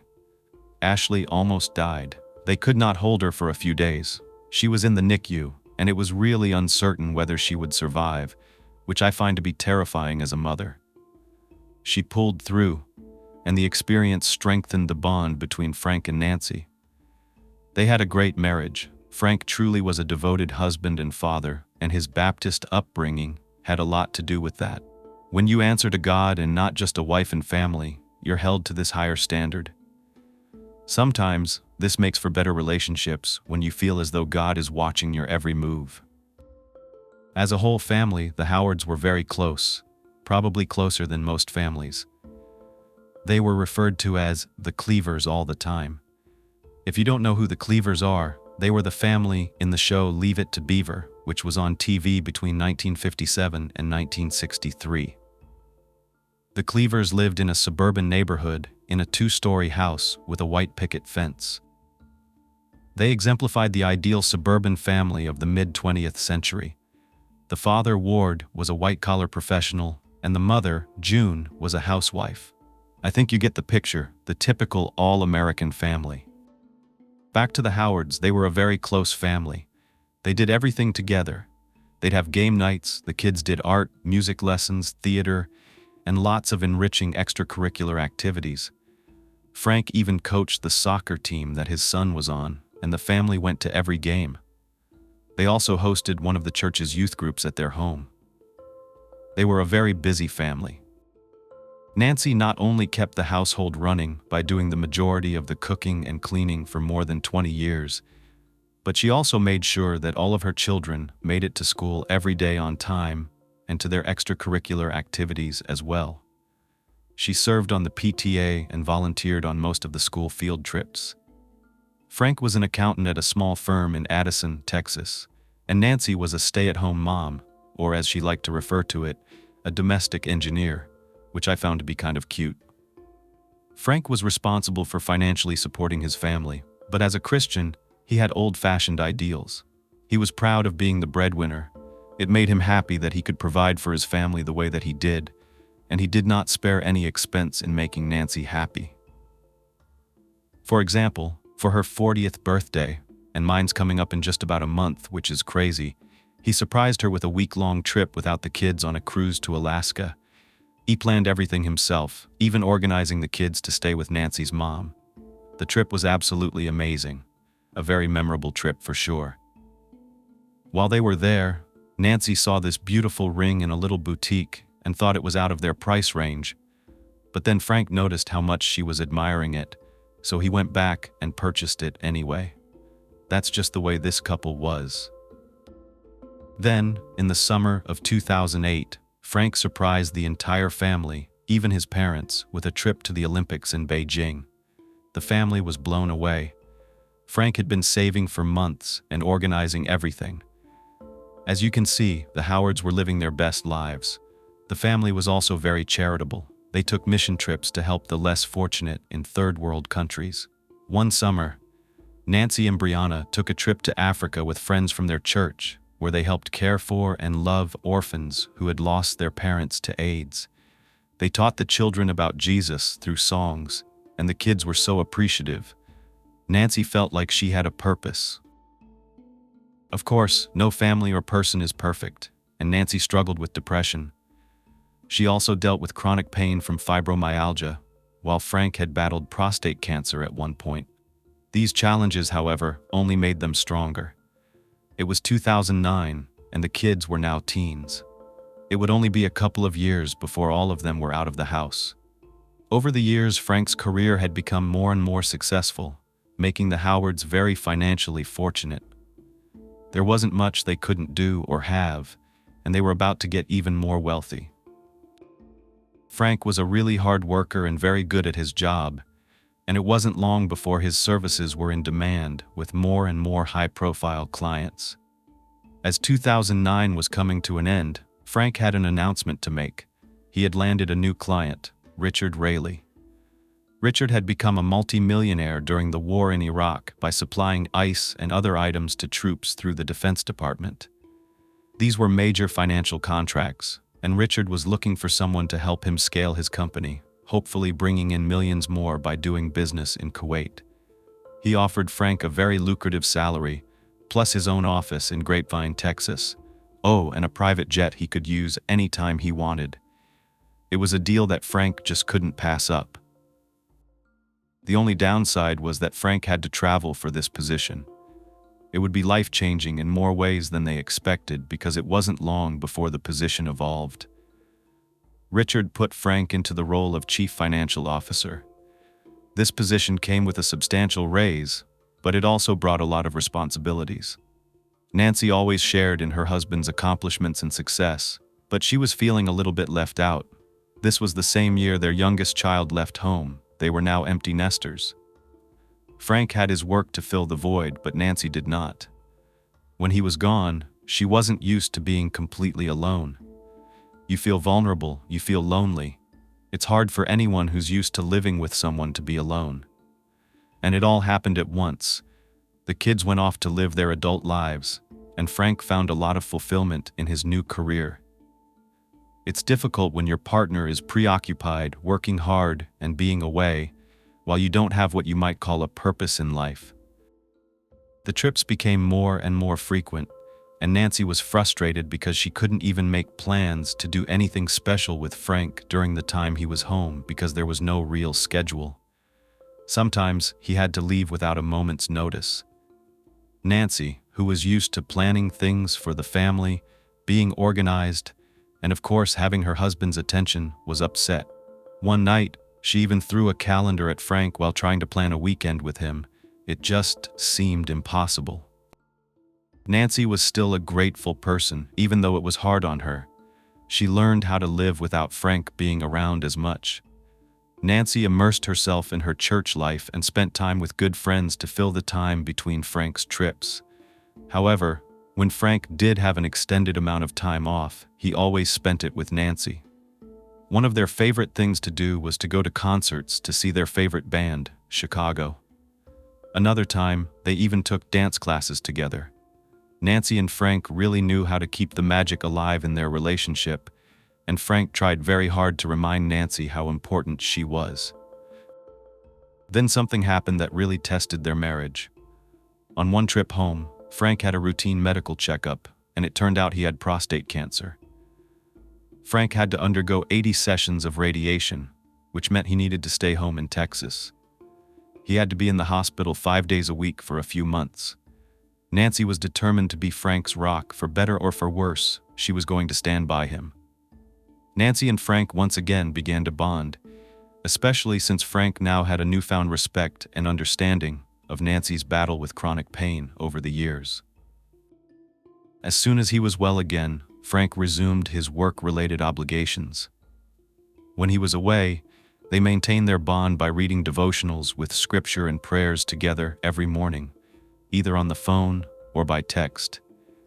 One Saturday night, the picture-perfect idea of the Howards' lives would be shattered forever.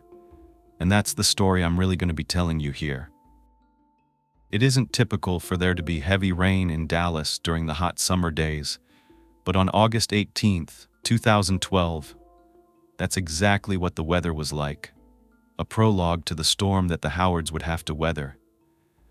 As usual, Frank was on a business trip, and Nancy was going to church around 6 p.m. to witness the baptism of one of her closest friend's daughters.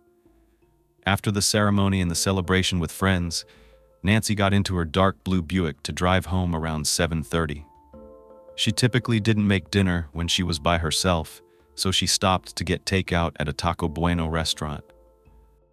With the unusual stormy night came an even more unusual turn of events. What should have been a very normal night for Nancy turned deadly within minutes of her pulling into her garage.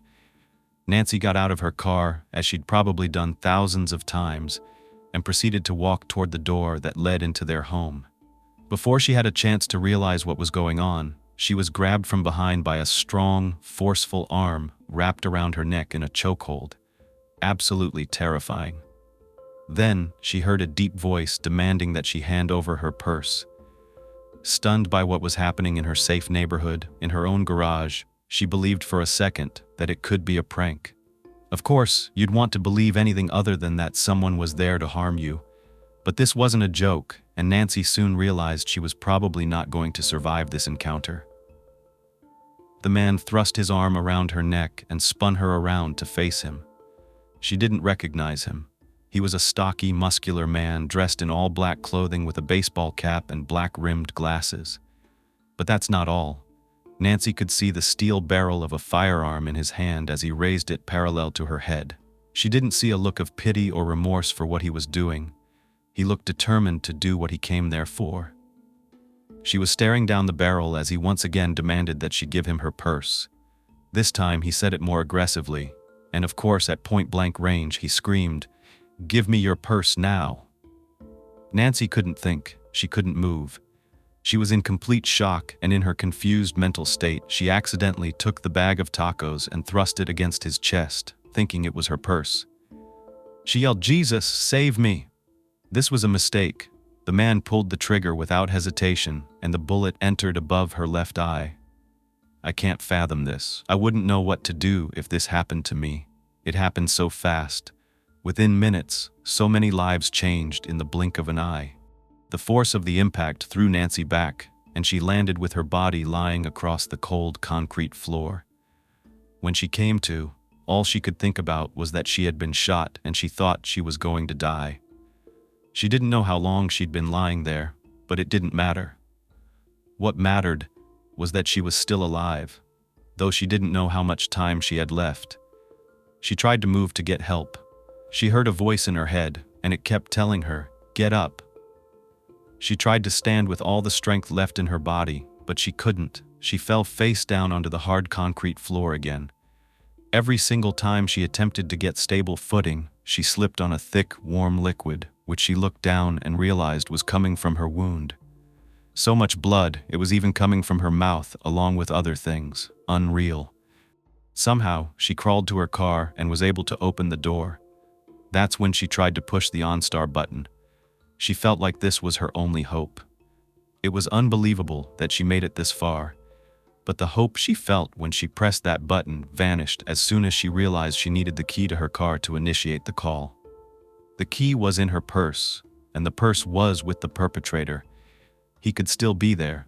She didn't know. She was so frightened, in total shock on autopilot. Her only thought was, "Please don't slip," as she slowly made her way into her house through the door attached to her garage. She didn't think she was going to make it. She believed her only chance at surviving was to try to make it to her home phone inside the house.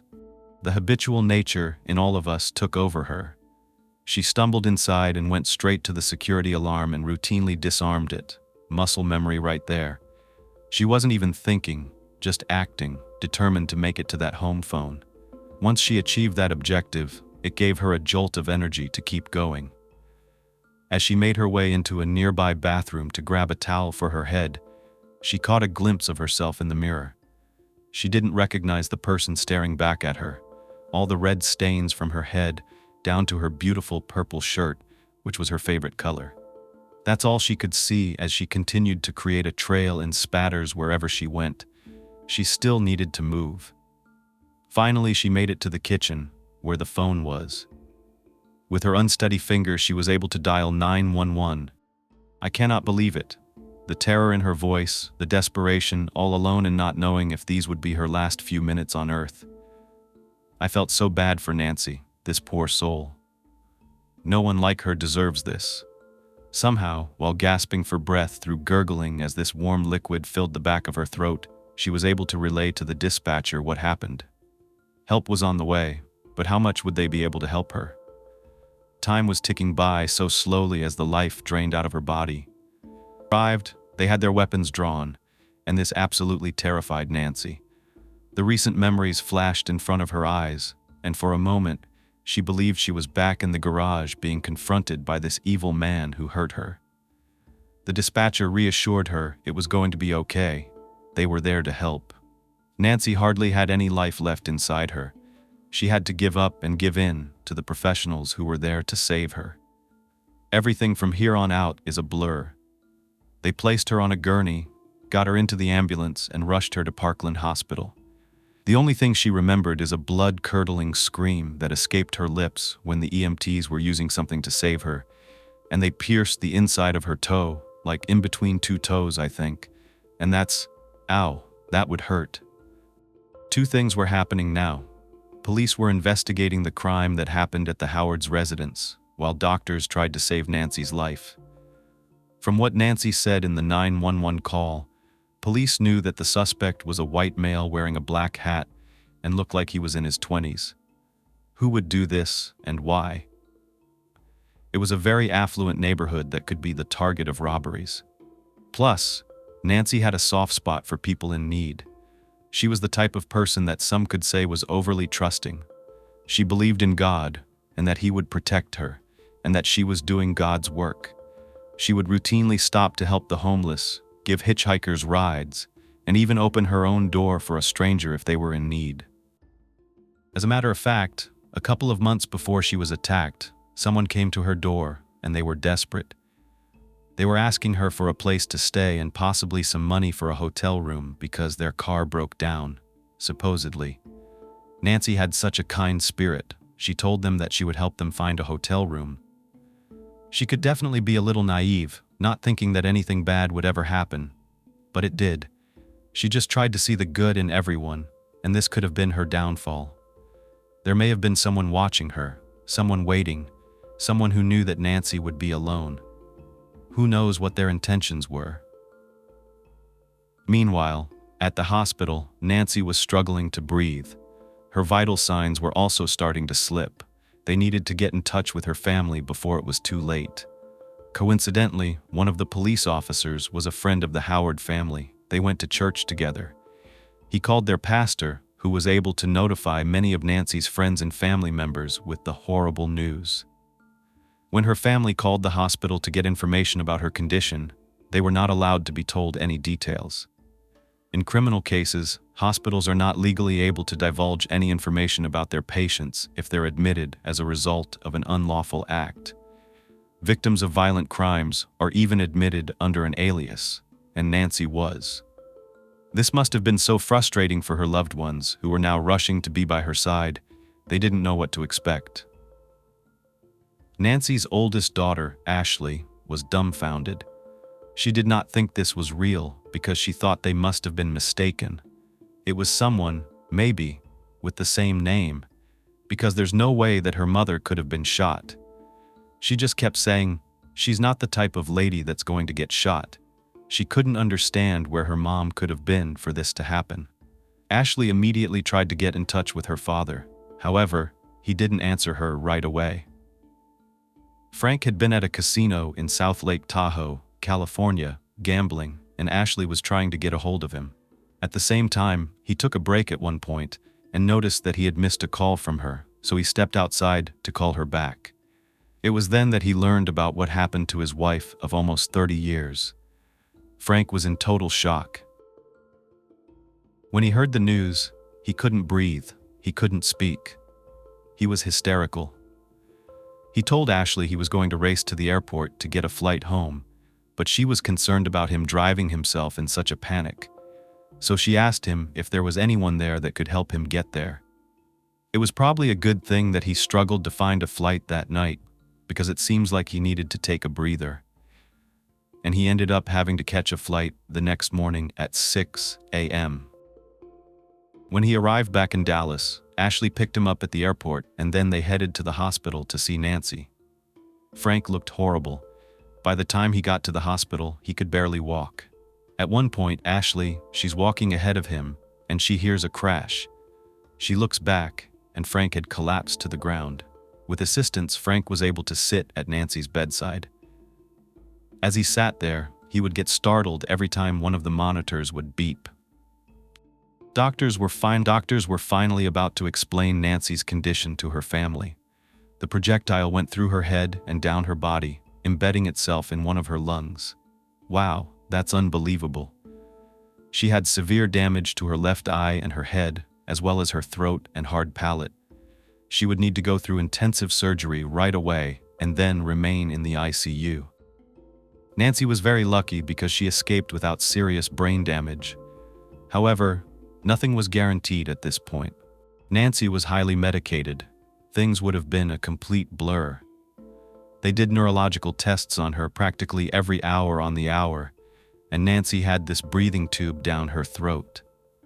She couldn't speak to her family, but they stood around her, comforting her, and she began to use sign language, since she needed things that the nurses would not have known had she not tried to convey them. Nancy's daughters were really quick to pick up that she was giving them signs, and they were able to give messages to the staff as well as communicate with Nancy. She was holding on, especially for her loved ones and Frank. Frank would sit next to her, and he would speak to her in this soft, low voice, telling her that they were going to get through this together. She held on to that hope and to the gratefulness she felt because she believed her Lord spared her life. Frank, in the same low, soothing voice, was the one who delivered one of the most devastating truths that Nancy would ever face up until this point in her life. It was already horrific to go through this, and she was grateful to be alive. But unfortunately, the impact caused so much damage to her left eye that it would have to be removed. Her eyes, she was known for those beautiful, piercing blue eyes, and hearing her husband's soft voice juxtaposed with something so heartbreaking was too much for her to hear. But she had no choice but to sit in silence, unable to express her sadness on account of the breathing tube. If she had been able to speak, she would have screamed, "No." Instead, she repeated, "Oh no, oh no, oh no, this can't be happening. I can't lose an eye." She was thinking this in her head. Even through all the shock, the doctors were able to save her eyelid and the socket structure. In many cases like Nancy's, they would have to remove the lid as well, but somehow the doctors were able to work around it. This would be much more aesthetically pleasing once she had the prosthetic eye in place. Sure, it's nice to look good, but it was harder to accept the physical changes to her body. She knew she was going to have to go through a lot of physical therapy. However, miraculously, she was alive because the projectile somehow missed her vital organs, her spinal cord, jugular vein, carotid arteries, vocal cords, esophagus, and her heart. However, she did have a collapsed lung. But to think about the fact that if one of those other organs had been struck, she may not have been alive, it's so unbelievable. She truly felt it was a miracle from God. Detectives on the case didn't have any leads. The crime scene was so messy, and you could see the exact path Nancy took through the house, but the house itself was untouched. There were no signs that anyone had been inside to steal anything. As they canvassed the area, no one reported seeing anything. The rain may have contributed to the fact that there were literally no witnesses. The rain meant that people were inside. They weren't walking their dogs, going for a run, or grilling in their backyards. They heard nothing. They saw nothing. However, around that time, there had been similar break-ins in the area, but no one had been injured in those situations. That is what made Nancy's case stand out. Detectives really wanted to speak with Nancy, but she was still unable to talk to them, so they called Frank down to the station because they thought that maybe he could fill in some gaps. They wanted to know why this could have happened to Nancy. Frank told detectives what I already told you about Nancy's caring nature. It wasn't unusual for her to help strangers in need, and he imagined it had something to do with that type of scenario. Because, like his daughter Ashley, he couldn't imagine why anyone who knew Nancy would want to hurt her. Ashley thought the same thing, that Nancy must have been trying to help someone, the wrong person clearly, and they realized that she was an easy target. Frank was completely cooperative. He provided detectives with a lot of helpful information. He even offered a reward for any information into his wife's case.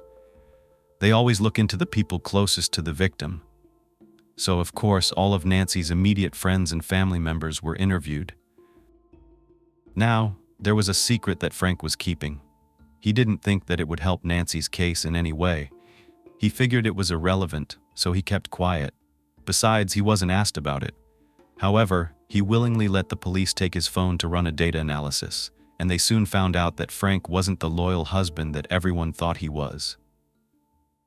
That trip to California he was on, the casino in Lake Tahoe, that wasn't part of his business travel. It was personal, very personal. Frank was being unfaithful. He had been carrying on an extramarital affair for the last 3 years with a woman that he met traveling for his job. This was so out of character for Frank, and we know that from his upbringing to his faith. No one close to him would have ever imagined he, of all people, was capable of doing this. The contact that they found in his phone didn't have a woman's name. It merely had S. Tahoe Cell, but the text messages told a different story. There were obviously intimate texts between Frank and his mistress, Suzanne Leontieff. She was in her 40s, a mother of 2 teenage daughters. Suzanne confirmed to police that Frank was actually with her in the casino when he received the news that Nancy was in the ICU. Okay, so yes, it's a big red flag, but at the same time, just because someone's having an affair doesn't mean they were involved in a crime against their wife. It doesn't look good. It's immoral in the eyes of the Lord, it hurts people, and Frank knew it was wrong. But what was worse was the timing. The timing was terrible. He knew he was going to have to come clean to his family, and most of all, Nancy. With the condition that she was in, it was not something Frank was looking forward to doing. But it was either him or the police. It's pretty obvious that he had no intention of ever revealing the secret, but he did it because he had to. Police were already talking to his children about the affair. They were shocked. There were no clues whatsoever that Frank had been cheating. He treated Nancy with the utmost respect, and he still did all the things he always did to make her feel special and loved, except for the fact that he was traveling more. Both of his daughters had nothing negative to say about their father. Besides, the police had just gotten the biggest lead in the case when they looked at the video from the church parking lot.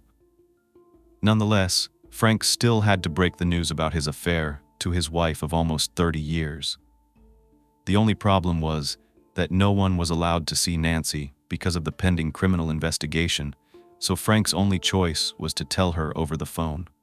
And that's tough, or maybe it wasn't. Maybe it was easier not having to look her in the face. He was crying.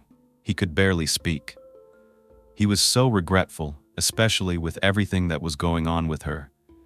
It was not right to have all of this on her shoulders when she was trying to heal, when she almost didn't make it through this. Nancy didn't want to believe this was happening, but looking back, there were signs. Frank was away more and more, and it seemed like he wanted to be away. He didn't want to be home with her. There were holidays that he would spend away instead of celebrating with her, and it hurt. She understood the money was increasing, the luxury trips, and affording them a much better lifestyle. But it means nothing if you're not spending it together. They even tried marriage counseling. He was in love with Suzanne, and no amount of counseling would help. He had been lying to Nancy for so long, but he was remorseful. Let's go back to the surveillance video at the church. Police tracked Nancy's cell phone and ended up finding it, along with her purse, in a dumpster not far from her home. Everything was still there. The keys, her wallet, even $11 that was still inside. One thing police noticed, however, was that Nancy's license had been pulled out of her wallet before this person tossed it in the dumpster. This, along with not stealing Nancy's money or credit cards, made police suspicious. They suspected that maybe this was a planned attack and that the perpetrator had pulled out Nancy's license to make sure he had the right person. Detectives had initially looked at the security cameras at the church to set up just a timeline, and they didn't really zero in on anything. Nothing just jumped out at them. However, upon learning this new information and developing this new theory, they decided to take a second look, and that's when they saw something.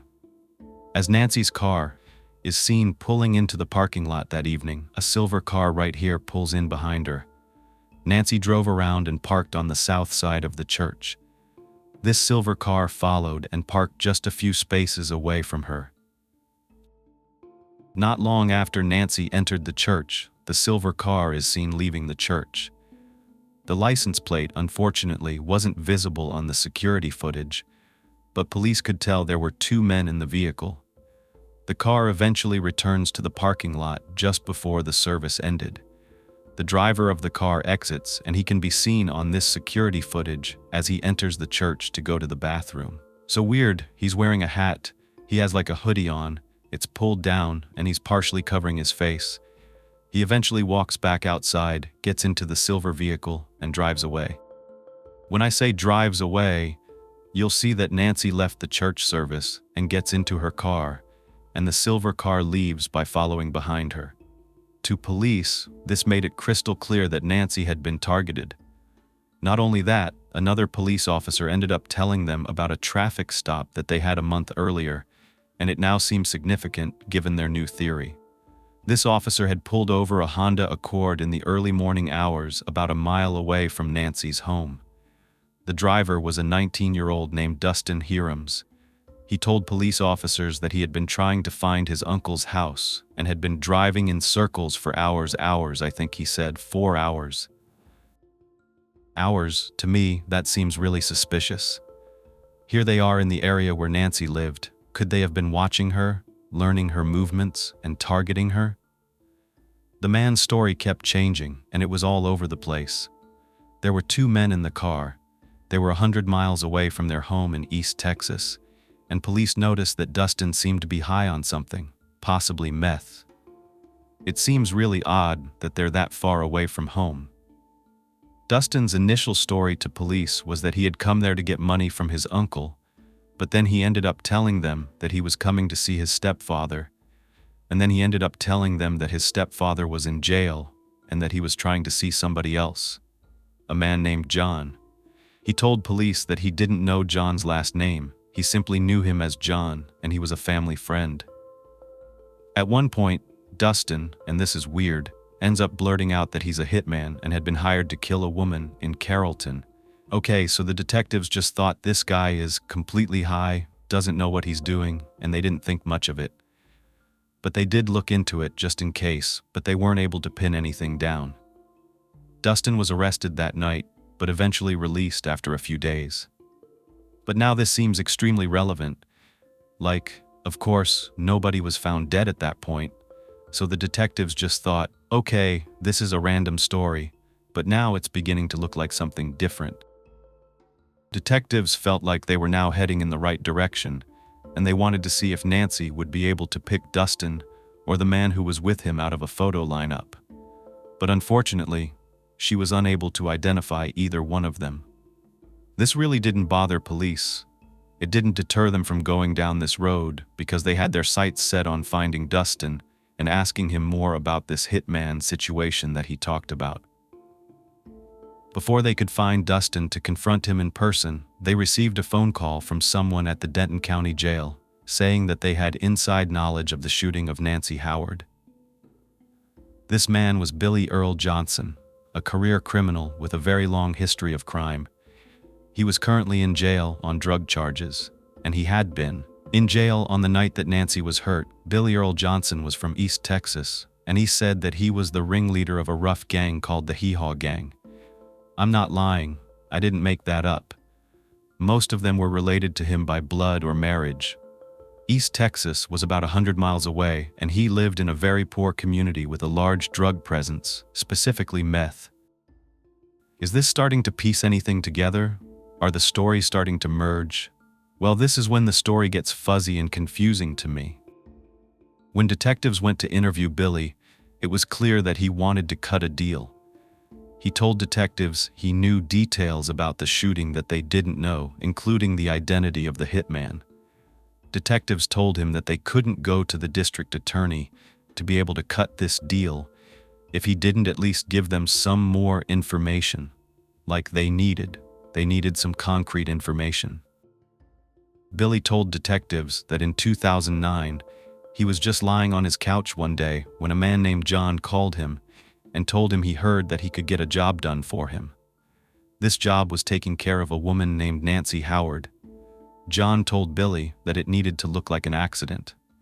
He even suggested that maybe they make it look like a carjacking or robbery, purse snatching, that sort of thing. He also told detectives that John drove a Lexus and that he talked to him by a disposable phone. They had 50 to 60 conversations, according to Billy. Since the 2009 phone call, Billy had memorized John's phone number, so he provided the number to the detectives. He was also able to describe Nancy's car. He said that she didn't have it very long, that it was pretty new, dark blue, and a 4-door.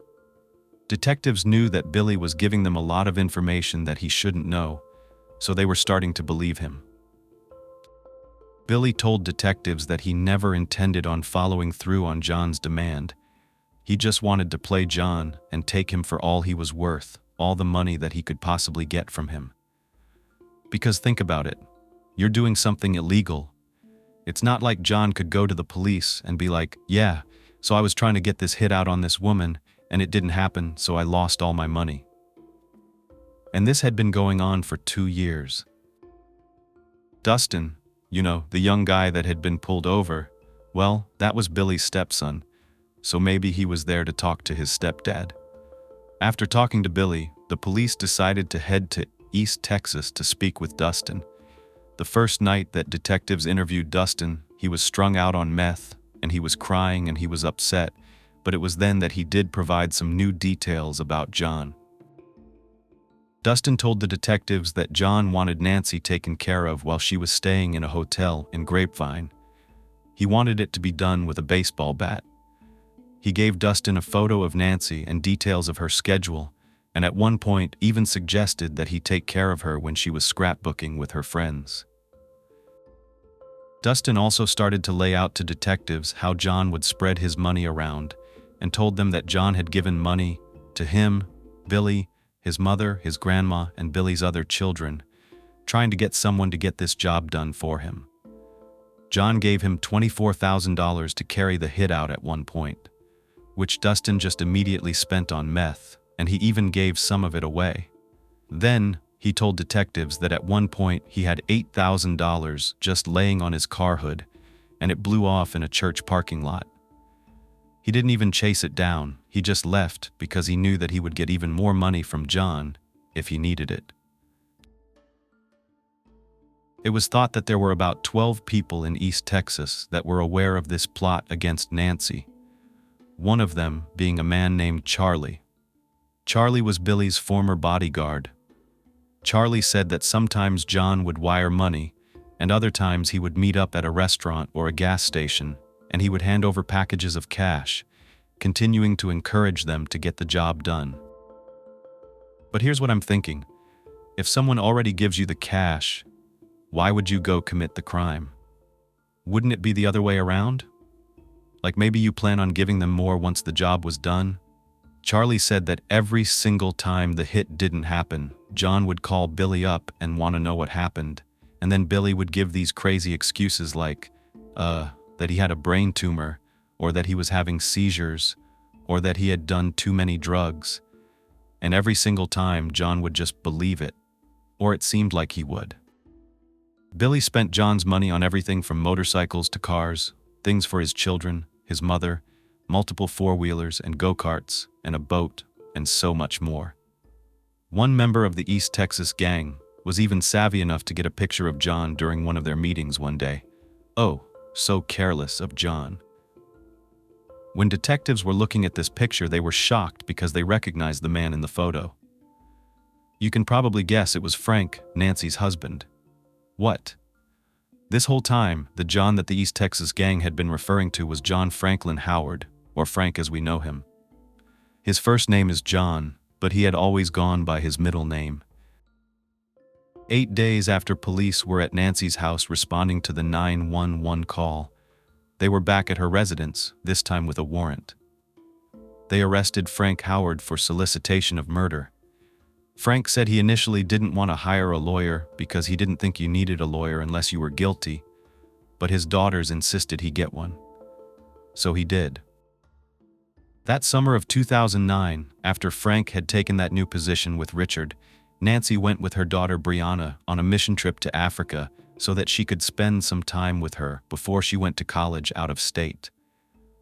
On July 25, 2009, while Nancy was still in Africa, Frank met the woman who would forever shake up their picture-perfect Cleaver family, Suzanne.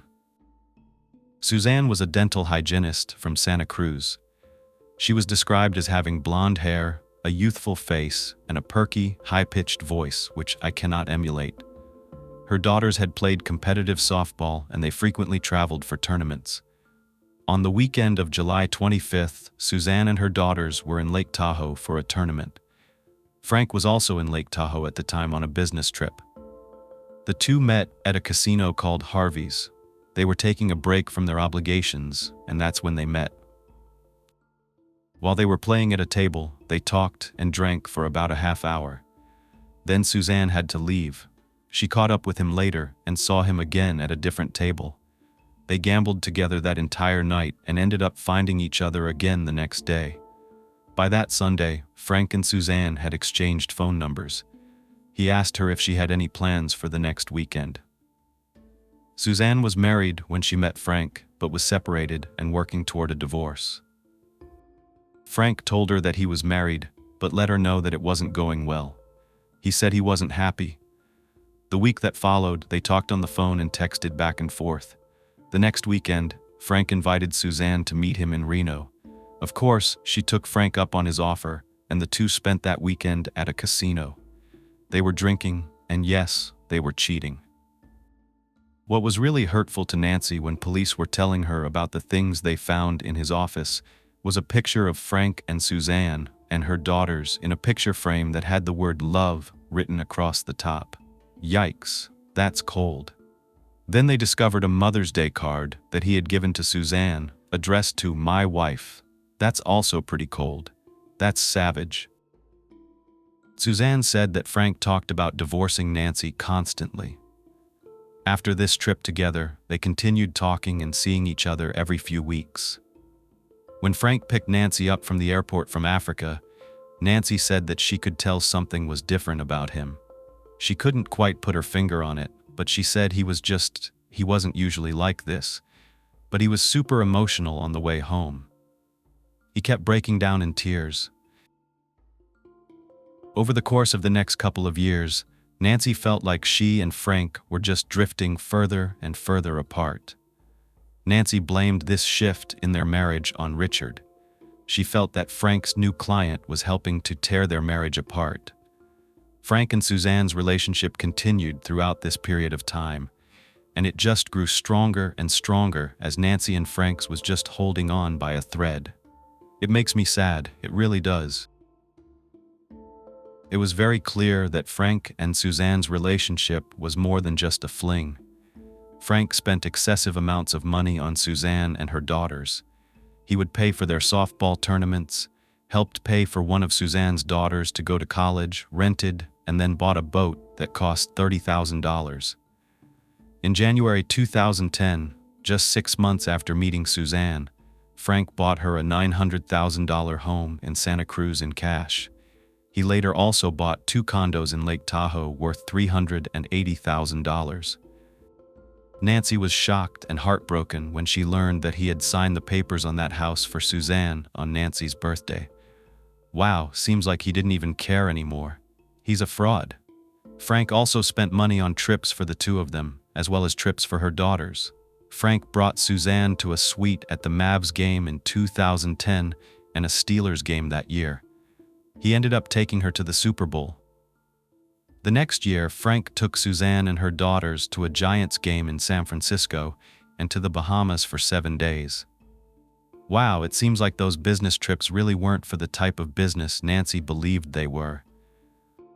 Suzanne said that the two were in love and claimed that the only time they fought was about Frank getting a divorce. Suzanne said that the two were in love and claimed that the only time they fought was about Frank getting a divorce. Suzanne said she dreamed of a time when she would be able to live in Texas with Frank, but he always came up with an excuse as to why he hadn't filed for divorce, whether it was his child's graduation, somebody's marriage, illness, or what he commonly said was the reason, Nancy's fragile mental health. Their relationship continued despite Frank not filing for divorce. As I said earlier, the two of them had been together that night when Nancy had been injured. Suzanne was the one who ended up driving him to the airport the next morning to catch his flight back to Dallas. Police did find, however, when going through Frank and Suzanne's texts, that just a few months before the shooting happened, Suzanne texted Frank, "I'm so sick of being alone, so could you file by this Friday or move on? I've waited long enough." This is shocking, but at the same time, isn't this the story that seems to always play out during these types of affairs? I do frequently ask myself why people don't just get a divorce, and maybe you can shed some light in the comments about why people just don't. This still doesn't mean Frank had anything to do with what happened to Nancy. The reason I say this is because when you're doing business with someone like Richard, you deal with shady people. And when there's a lot of money involved, people do drastic things. As I mentioned in the beginning, some believe the love of money is the root of all evil, and something evil had been done here. Back at the hospital, Nancy was devastated. Just a little over a week ago, she was happy, going about her life. She had things that she struggled with, and the marriage wasn't perfect as it once had been in her eyes, but overall, she was happy. Now she is still recovering and learns that her husband of nearly 30 years is having an affair, and police now suspect that he may have hired someone to do this to her. Frank quickly bonded out of jail. His friends got together and posted his $1 million bond. They also shared a great deal of support at the time. Friends and family, including his 3 children, all believed he was innocent. This reminds me so much of the Barry Morphew case, which is still in the process of being solved. If you're not familiar with that case, Barry Morphew is suspected of killing his wife Suzanne after she disappeared on Mother's Day in 2020. Her body has never been found, and Barry's 2 daughters have stuck by his side through it all. Recently, his case was dismissed without prejudice because the prosecution believes they are really close to finding her body. The comparison I'm making here is that the kids stood by Frank's side as police prepared to go to trial. They were still missing one very important piece of information. They knew they had found evidence that could prove Frank's affair and that he spent these large sums of money to members of the East Texas gang. But what they still weren't sure about, and knew they would have to nail down before going to trial, was who was the individual who shot Nancy. Although many individuals in East Texas knew that there was a plot against Nancy, none of them claimed to have done it. They needed to figure out this missing piece of the puzzle. When interviewed by detectives, Dustin had given police the name Michael Speck. Michael Speck was Billy Earl Johnson's nephew. Detectives listened to recordings of Billy's phone calls and heard him talking about someone named Michael. They heard another familiar voice, which was the voice of Frank Howard. Again, I am shocked by all of this. Frank can be heard in the phone call saying, "What happened to Michael? I gave him a bunch of money." He could also be heard saying, Michael's got everything I have left, and he said that he would take care of everything. To detectives, these recordings provided two important things. One, it helped show that Frank was clearly orchestrating the attack, and two, it helped police feel very confident that Michael Speck had been one of the individuals in that car the night that Nancy was injured. Now they just needed to find out who the other man was. Luckily, a few months later, a call came in out of the blue. The person provided details and the break they needed in the case. The caller sounded credible and knew details about Nancy that hadn't been released to the public, such as Nancy throwing her takeout bag instead of her purse. This caller led detectives to a man also named Michael, but it was Michael Lawrence. Lawrence and Speck had been prison cellmates at one point. Before Frank's trial, Nancy did end up divorcing him. Nancy and Frank's youngest daughter got married after the two got divorced. Frank ended up walking her down the aisle, and Nancy said that they had a good time that day. It almost felt like the old days. In early August of 2014, Frank went on trial for attempted capital murder. The prosecution started by playing Nancy's 911 call, and the distress in Nancy's voice left Frank visibly shaken and upset. Prosecutors would begin to lay out their theory that Frank hired a hitman to kill his wife. However, he ended up throwing money away for 2 years trying to get one person or another to complete the hit. They acknowledged that the witnesses, many of whom were criminals and in jail at the time, were questionable characters. They understood that, but they also brought up the fact that if Frank was going to have this done, it would be done by criminals. He wasn't going to be some upstanding citizen in society.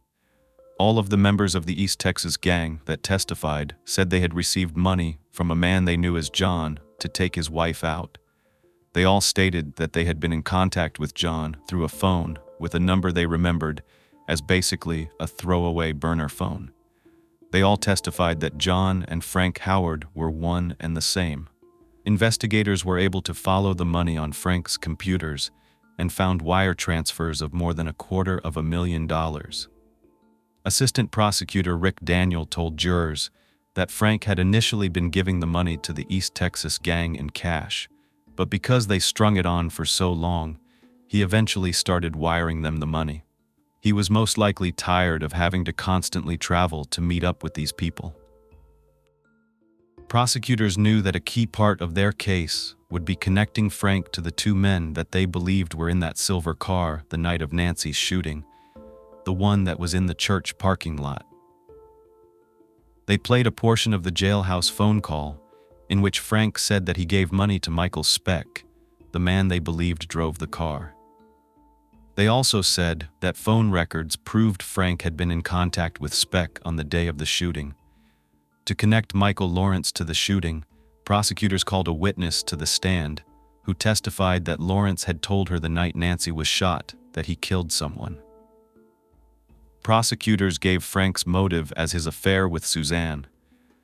They went into detail about the amount of money Frank spent on Suzanne and argued that it was clear this was more than a fling, that he wanted to be with her and that Suzanne wanted to marry him. That meant Nancy would have had to be taken out of the picture. Nancy herself would later say in an interview that Frank knew she would never give him a divorce because it's something she did not believe in. Her faith didn't allow it. A lot of people don't believe that it's right in the eyes of God. Before resting their case, the prosecution read off an email that Frank had sent to Nancy the day of the shooting. It said, "Sorry I missed you yesterday. Hope you had a good day. Also, hope you have a good day today. Thanks for the Devo. Really good. We didn't get everything done yesterday with Richard's car. It did not sell in the auction, so it will be in another one today. Because of all this, I've decided to just stay over until Monday and then ride back on the plane with Richard, etc. I know this doesn't make you happy, but I think it would be the best. I know you have a busy day today, so I will try to call you sometime today. I love you, and I can't wait to get home to you." The prosecution emphasized to the jury how disgusting this email was and how they believed that when Frank Howard said, "I can't wait to get home to you," he meant that he couldn't wait to get home to her in a casket. That's pretty harsh. I mean, it's a little bit extreme, but you know what? It's probably true. That way he could finally begin his new life with Suzanne. On August 18, 2014, the prosecution rested, and it was the defendant's turn to try to erase this narrative of Frank that the prosecution had spent days painting. The defense's first and major argument was that the witnesses for the prosecution were in a gang and that they weren't reliable. They tried to impeach them and argue that the jury shouldn't take any of their words as truth. Charlie Louderman, who we talked about earlier, testified that some of Frank's money had come from the Middle East in body bags, and it reeked of death. He said that some of the money had burn marks and even hair and blood stuck to it. The defense claimed that this was absolutely outrageous and not true. I told you, you do run into shady people, so I'm going to get your thoughts on that in a minute. The defense didn't deny that Frank had been in contact with the East Texas gang and that he had been giving them money. But they said the reason Frank had been giving them money was because these men had been blackmailing him. They alleged that Frank had stopped paying the men in the weeks leading up to Nancy's shooting. Why would he do that if he planned for them to do the job? All three of Frank and Nancy's children took the stand in Frank's defense and portrayed him to the jury as a loving husband and father, someone they had always seen as a good man. Here's your text with added punctuation for clarity. They acknowledged they had made mistakes. Obviously, the affair was not good, but they made it very clear that none of them believed that he had done this to Nancy. The defense closed their argument by urging jurors to ask themselves a question, and this was it. Did the prosecution's theory of why and how Frank Howard plotted his wife's murder make any sense? They said that Frank had already been divorced before. Remember that first time, before he met Nancy, so why wouldn't he just do it again? The defense rested, and now it was in the hands of the jury. They only took 90 minutes to come back with their decision. As the court waited to hear the jury's decision, Nancy was sitting on the side of the prosecution, surrounded by all of her friends and loved ones. Frank's side of the courtroom was filled with his supporters as well, including his 3 children, and they sat there for most of the trial. The jury found Frank guilty of attempted capital murder, and only 2 days later, he was sentenced by the same jury to life in prison with the eligibility for parole after 30 years. At that point, Frank would be 85 years old. Of course, Frank tried to appeal this verdict, but the appeal court denied it. Despite being divorced, Nancy did say that if Frank had been acquitted, she would have been willing to rebuild their relationship and get remarried. Poor Nancy. I could not do it. She's a way stronger woman than I am, that's for sure. She also said that she still loved him. Nancy and Frank's children remain convinced that their father has been wrongly convicted, and it's really caused a strain in their relationship with Nancy. Nancy spoke on this and said that he was continuously telling them that he was innocent, that he had nothing to do with this, and that he had been a great husband and father until the time he wasn't, by obviously cheating. Nancy said she can totally understand why her children believe this. Lastly, to end this, in 2015, Michael Speck turned on his former cellmate, Michael Lawrence, and testified that Lawrence had been the one who shot Nancy in return for a reduced sentence. Lawrence was convicted of aggravated assault with a deadly weapon and sentenced to 60 years in prison. He appealed, and in 2017, the Texas court overturned his conviction on the grounds that the evidence introduced relating to the murder-for-hire plot had been misleading and unfairly prejudicial. He was eventually retried, and the jury found him not guilty. The district attorney did later decide to prosecute Lawrence for conspiracy to commit murder in Nancy Howard's case, and in 2021, he pleaded guilty and was sentenced to 10 years minus the time served, which would be about 8.5 years. It was also discovered that the money Frank had been spending, those outlandish amounts of money, was stolen from Richard. On top of the criminal charges, Richard sued him, alleging that Frank had set up shadow companies in order to skim money off the top. He took millions of dollars from Richard's accounts in Kuwait and deposited the money into his own bank accounts. And here's what's weird. There was evidence that the companies were named after Suzanne. There were just different variations of Suzanne's names. That was really weird to me. Like one of them was SLH, the company was called SLH, and it was Suzanne's initials for her first name, her last name, and then Howard, even though they weren't married. Another one was weird. It was like SUTAHO, Sue for Suzanne, and then TAHO for Tahoe, where they met. It just seems like Frank was infatuated with this woman. In 2015, an arbitration panel determined that Frank embezzled more than $6 million from Richard between 2009 and 2012, and he was ordered to repay that money with interest. I'm thinking how, though. But I guess if he has all these accounts, maybe the money's somewhere. Nancy hasn't seen or heard from her ex-husband since he went to prison. She said that if she could ask him one question, it would be, "What happened to our marriage?" She said that the affair shouldn't be the most devastating part of everything that happened to her, but it was. Nancy now goes by her maiden name, Nancy Shore, and she ended up having multiple surgeries to rebuild her face and her eye socket. She's also a full-time legal assistant at a law firm, and she says that she still experiences great joy singing in the church choir. In the spring of 2017, she told her story in a book called The Shooting of Nancy Howard, A Journey Back to Shore. So interesting, this is like a play on words of her maiden name. I read it, and it was really good. It really makes you think. Do you ever really know the people that are closest to you? What do you think? Do you think Frank was the one that put a hit out on Nancy? Or do you think he got caught up with shady people when he was doing the type of business he did, stealing money and getting involved with things he shouldn't have? Let me know your thoughts about this case in the comments. I'll leave you with this. Everyone has secrets. Some are worse than others. We all have flaws in one way or another. We all have vices. From my opinion, it's not the love of money that's the root of all evil. It's love itself, either falling in or out of it, that can be the root of the most evil and vile crimes.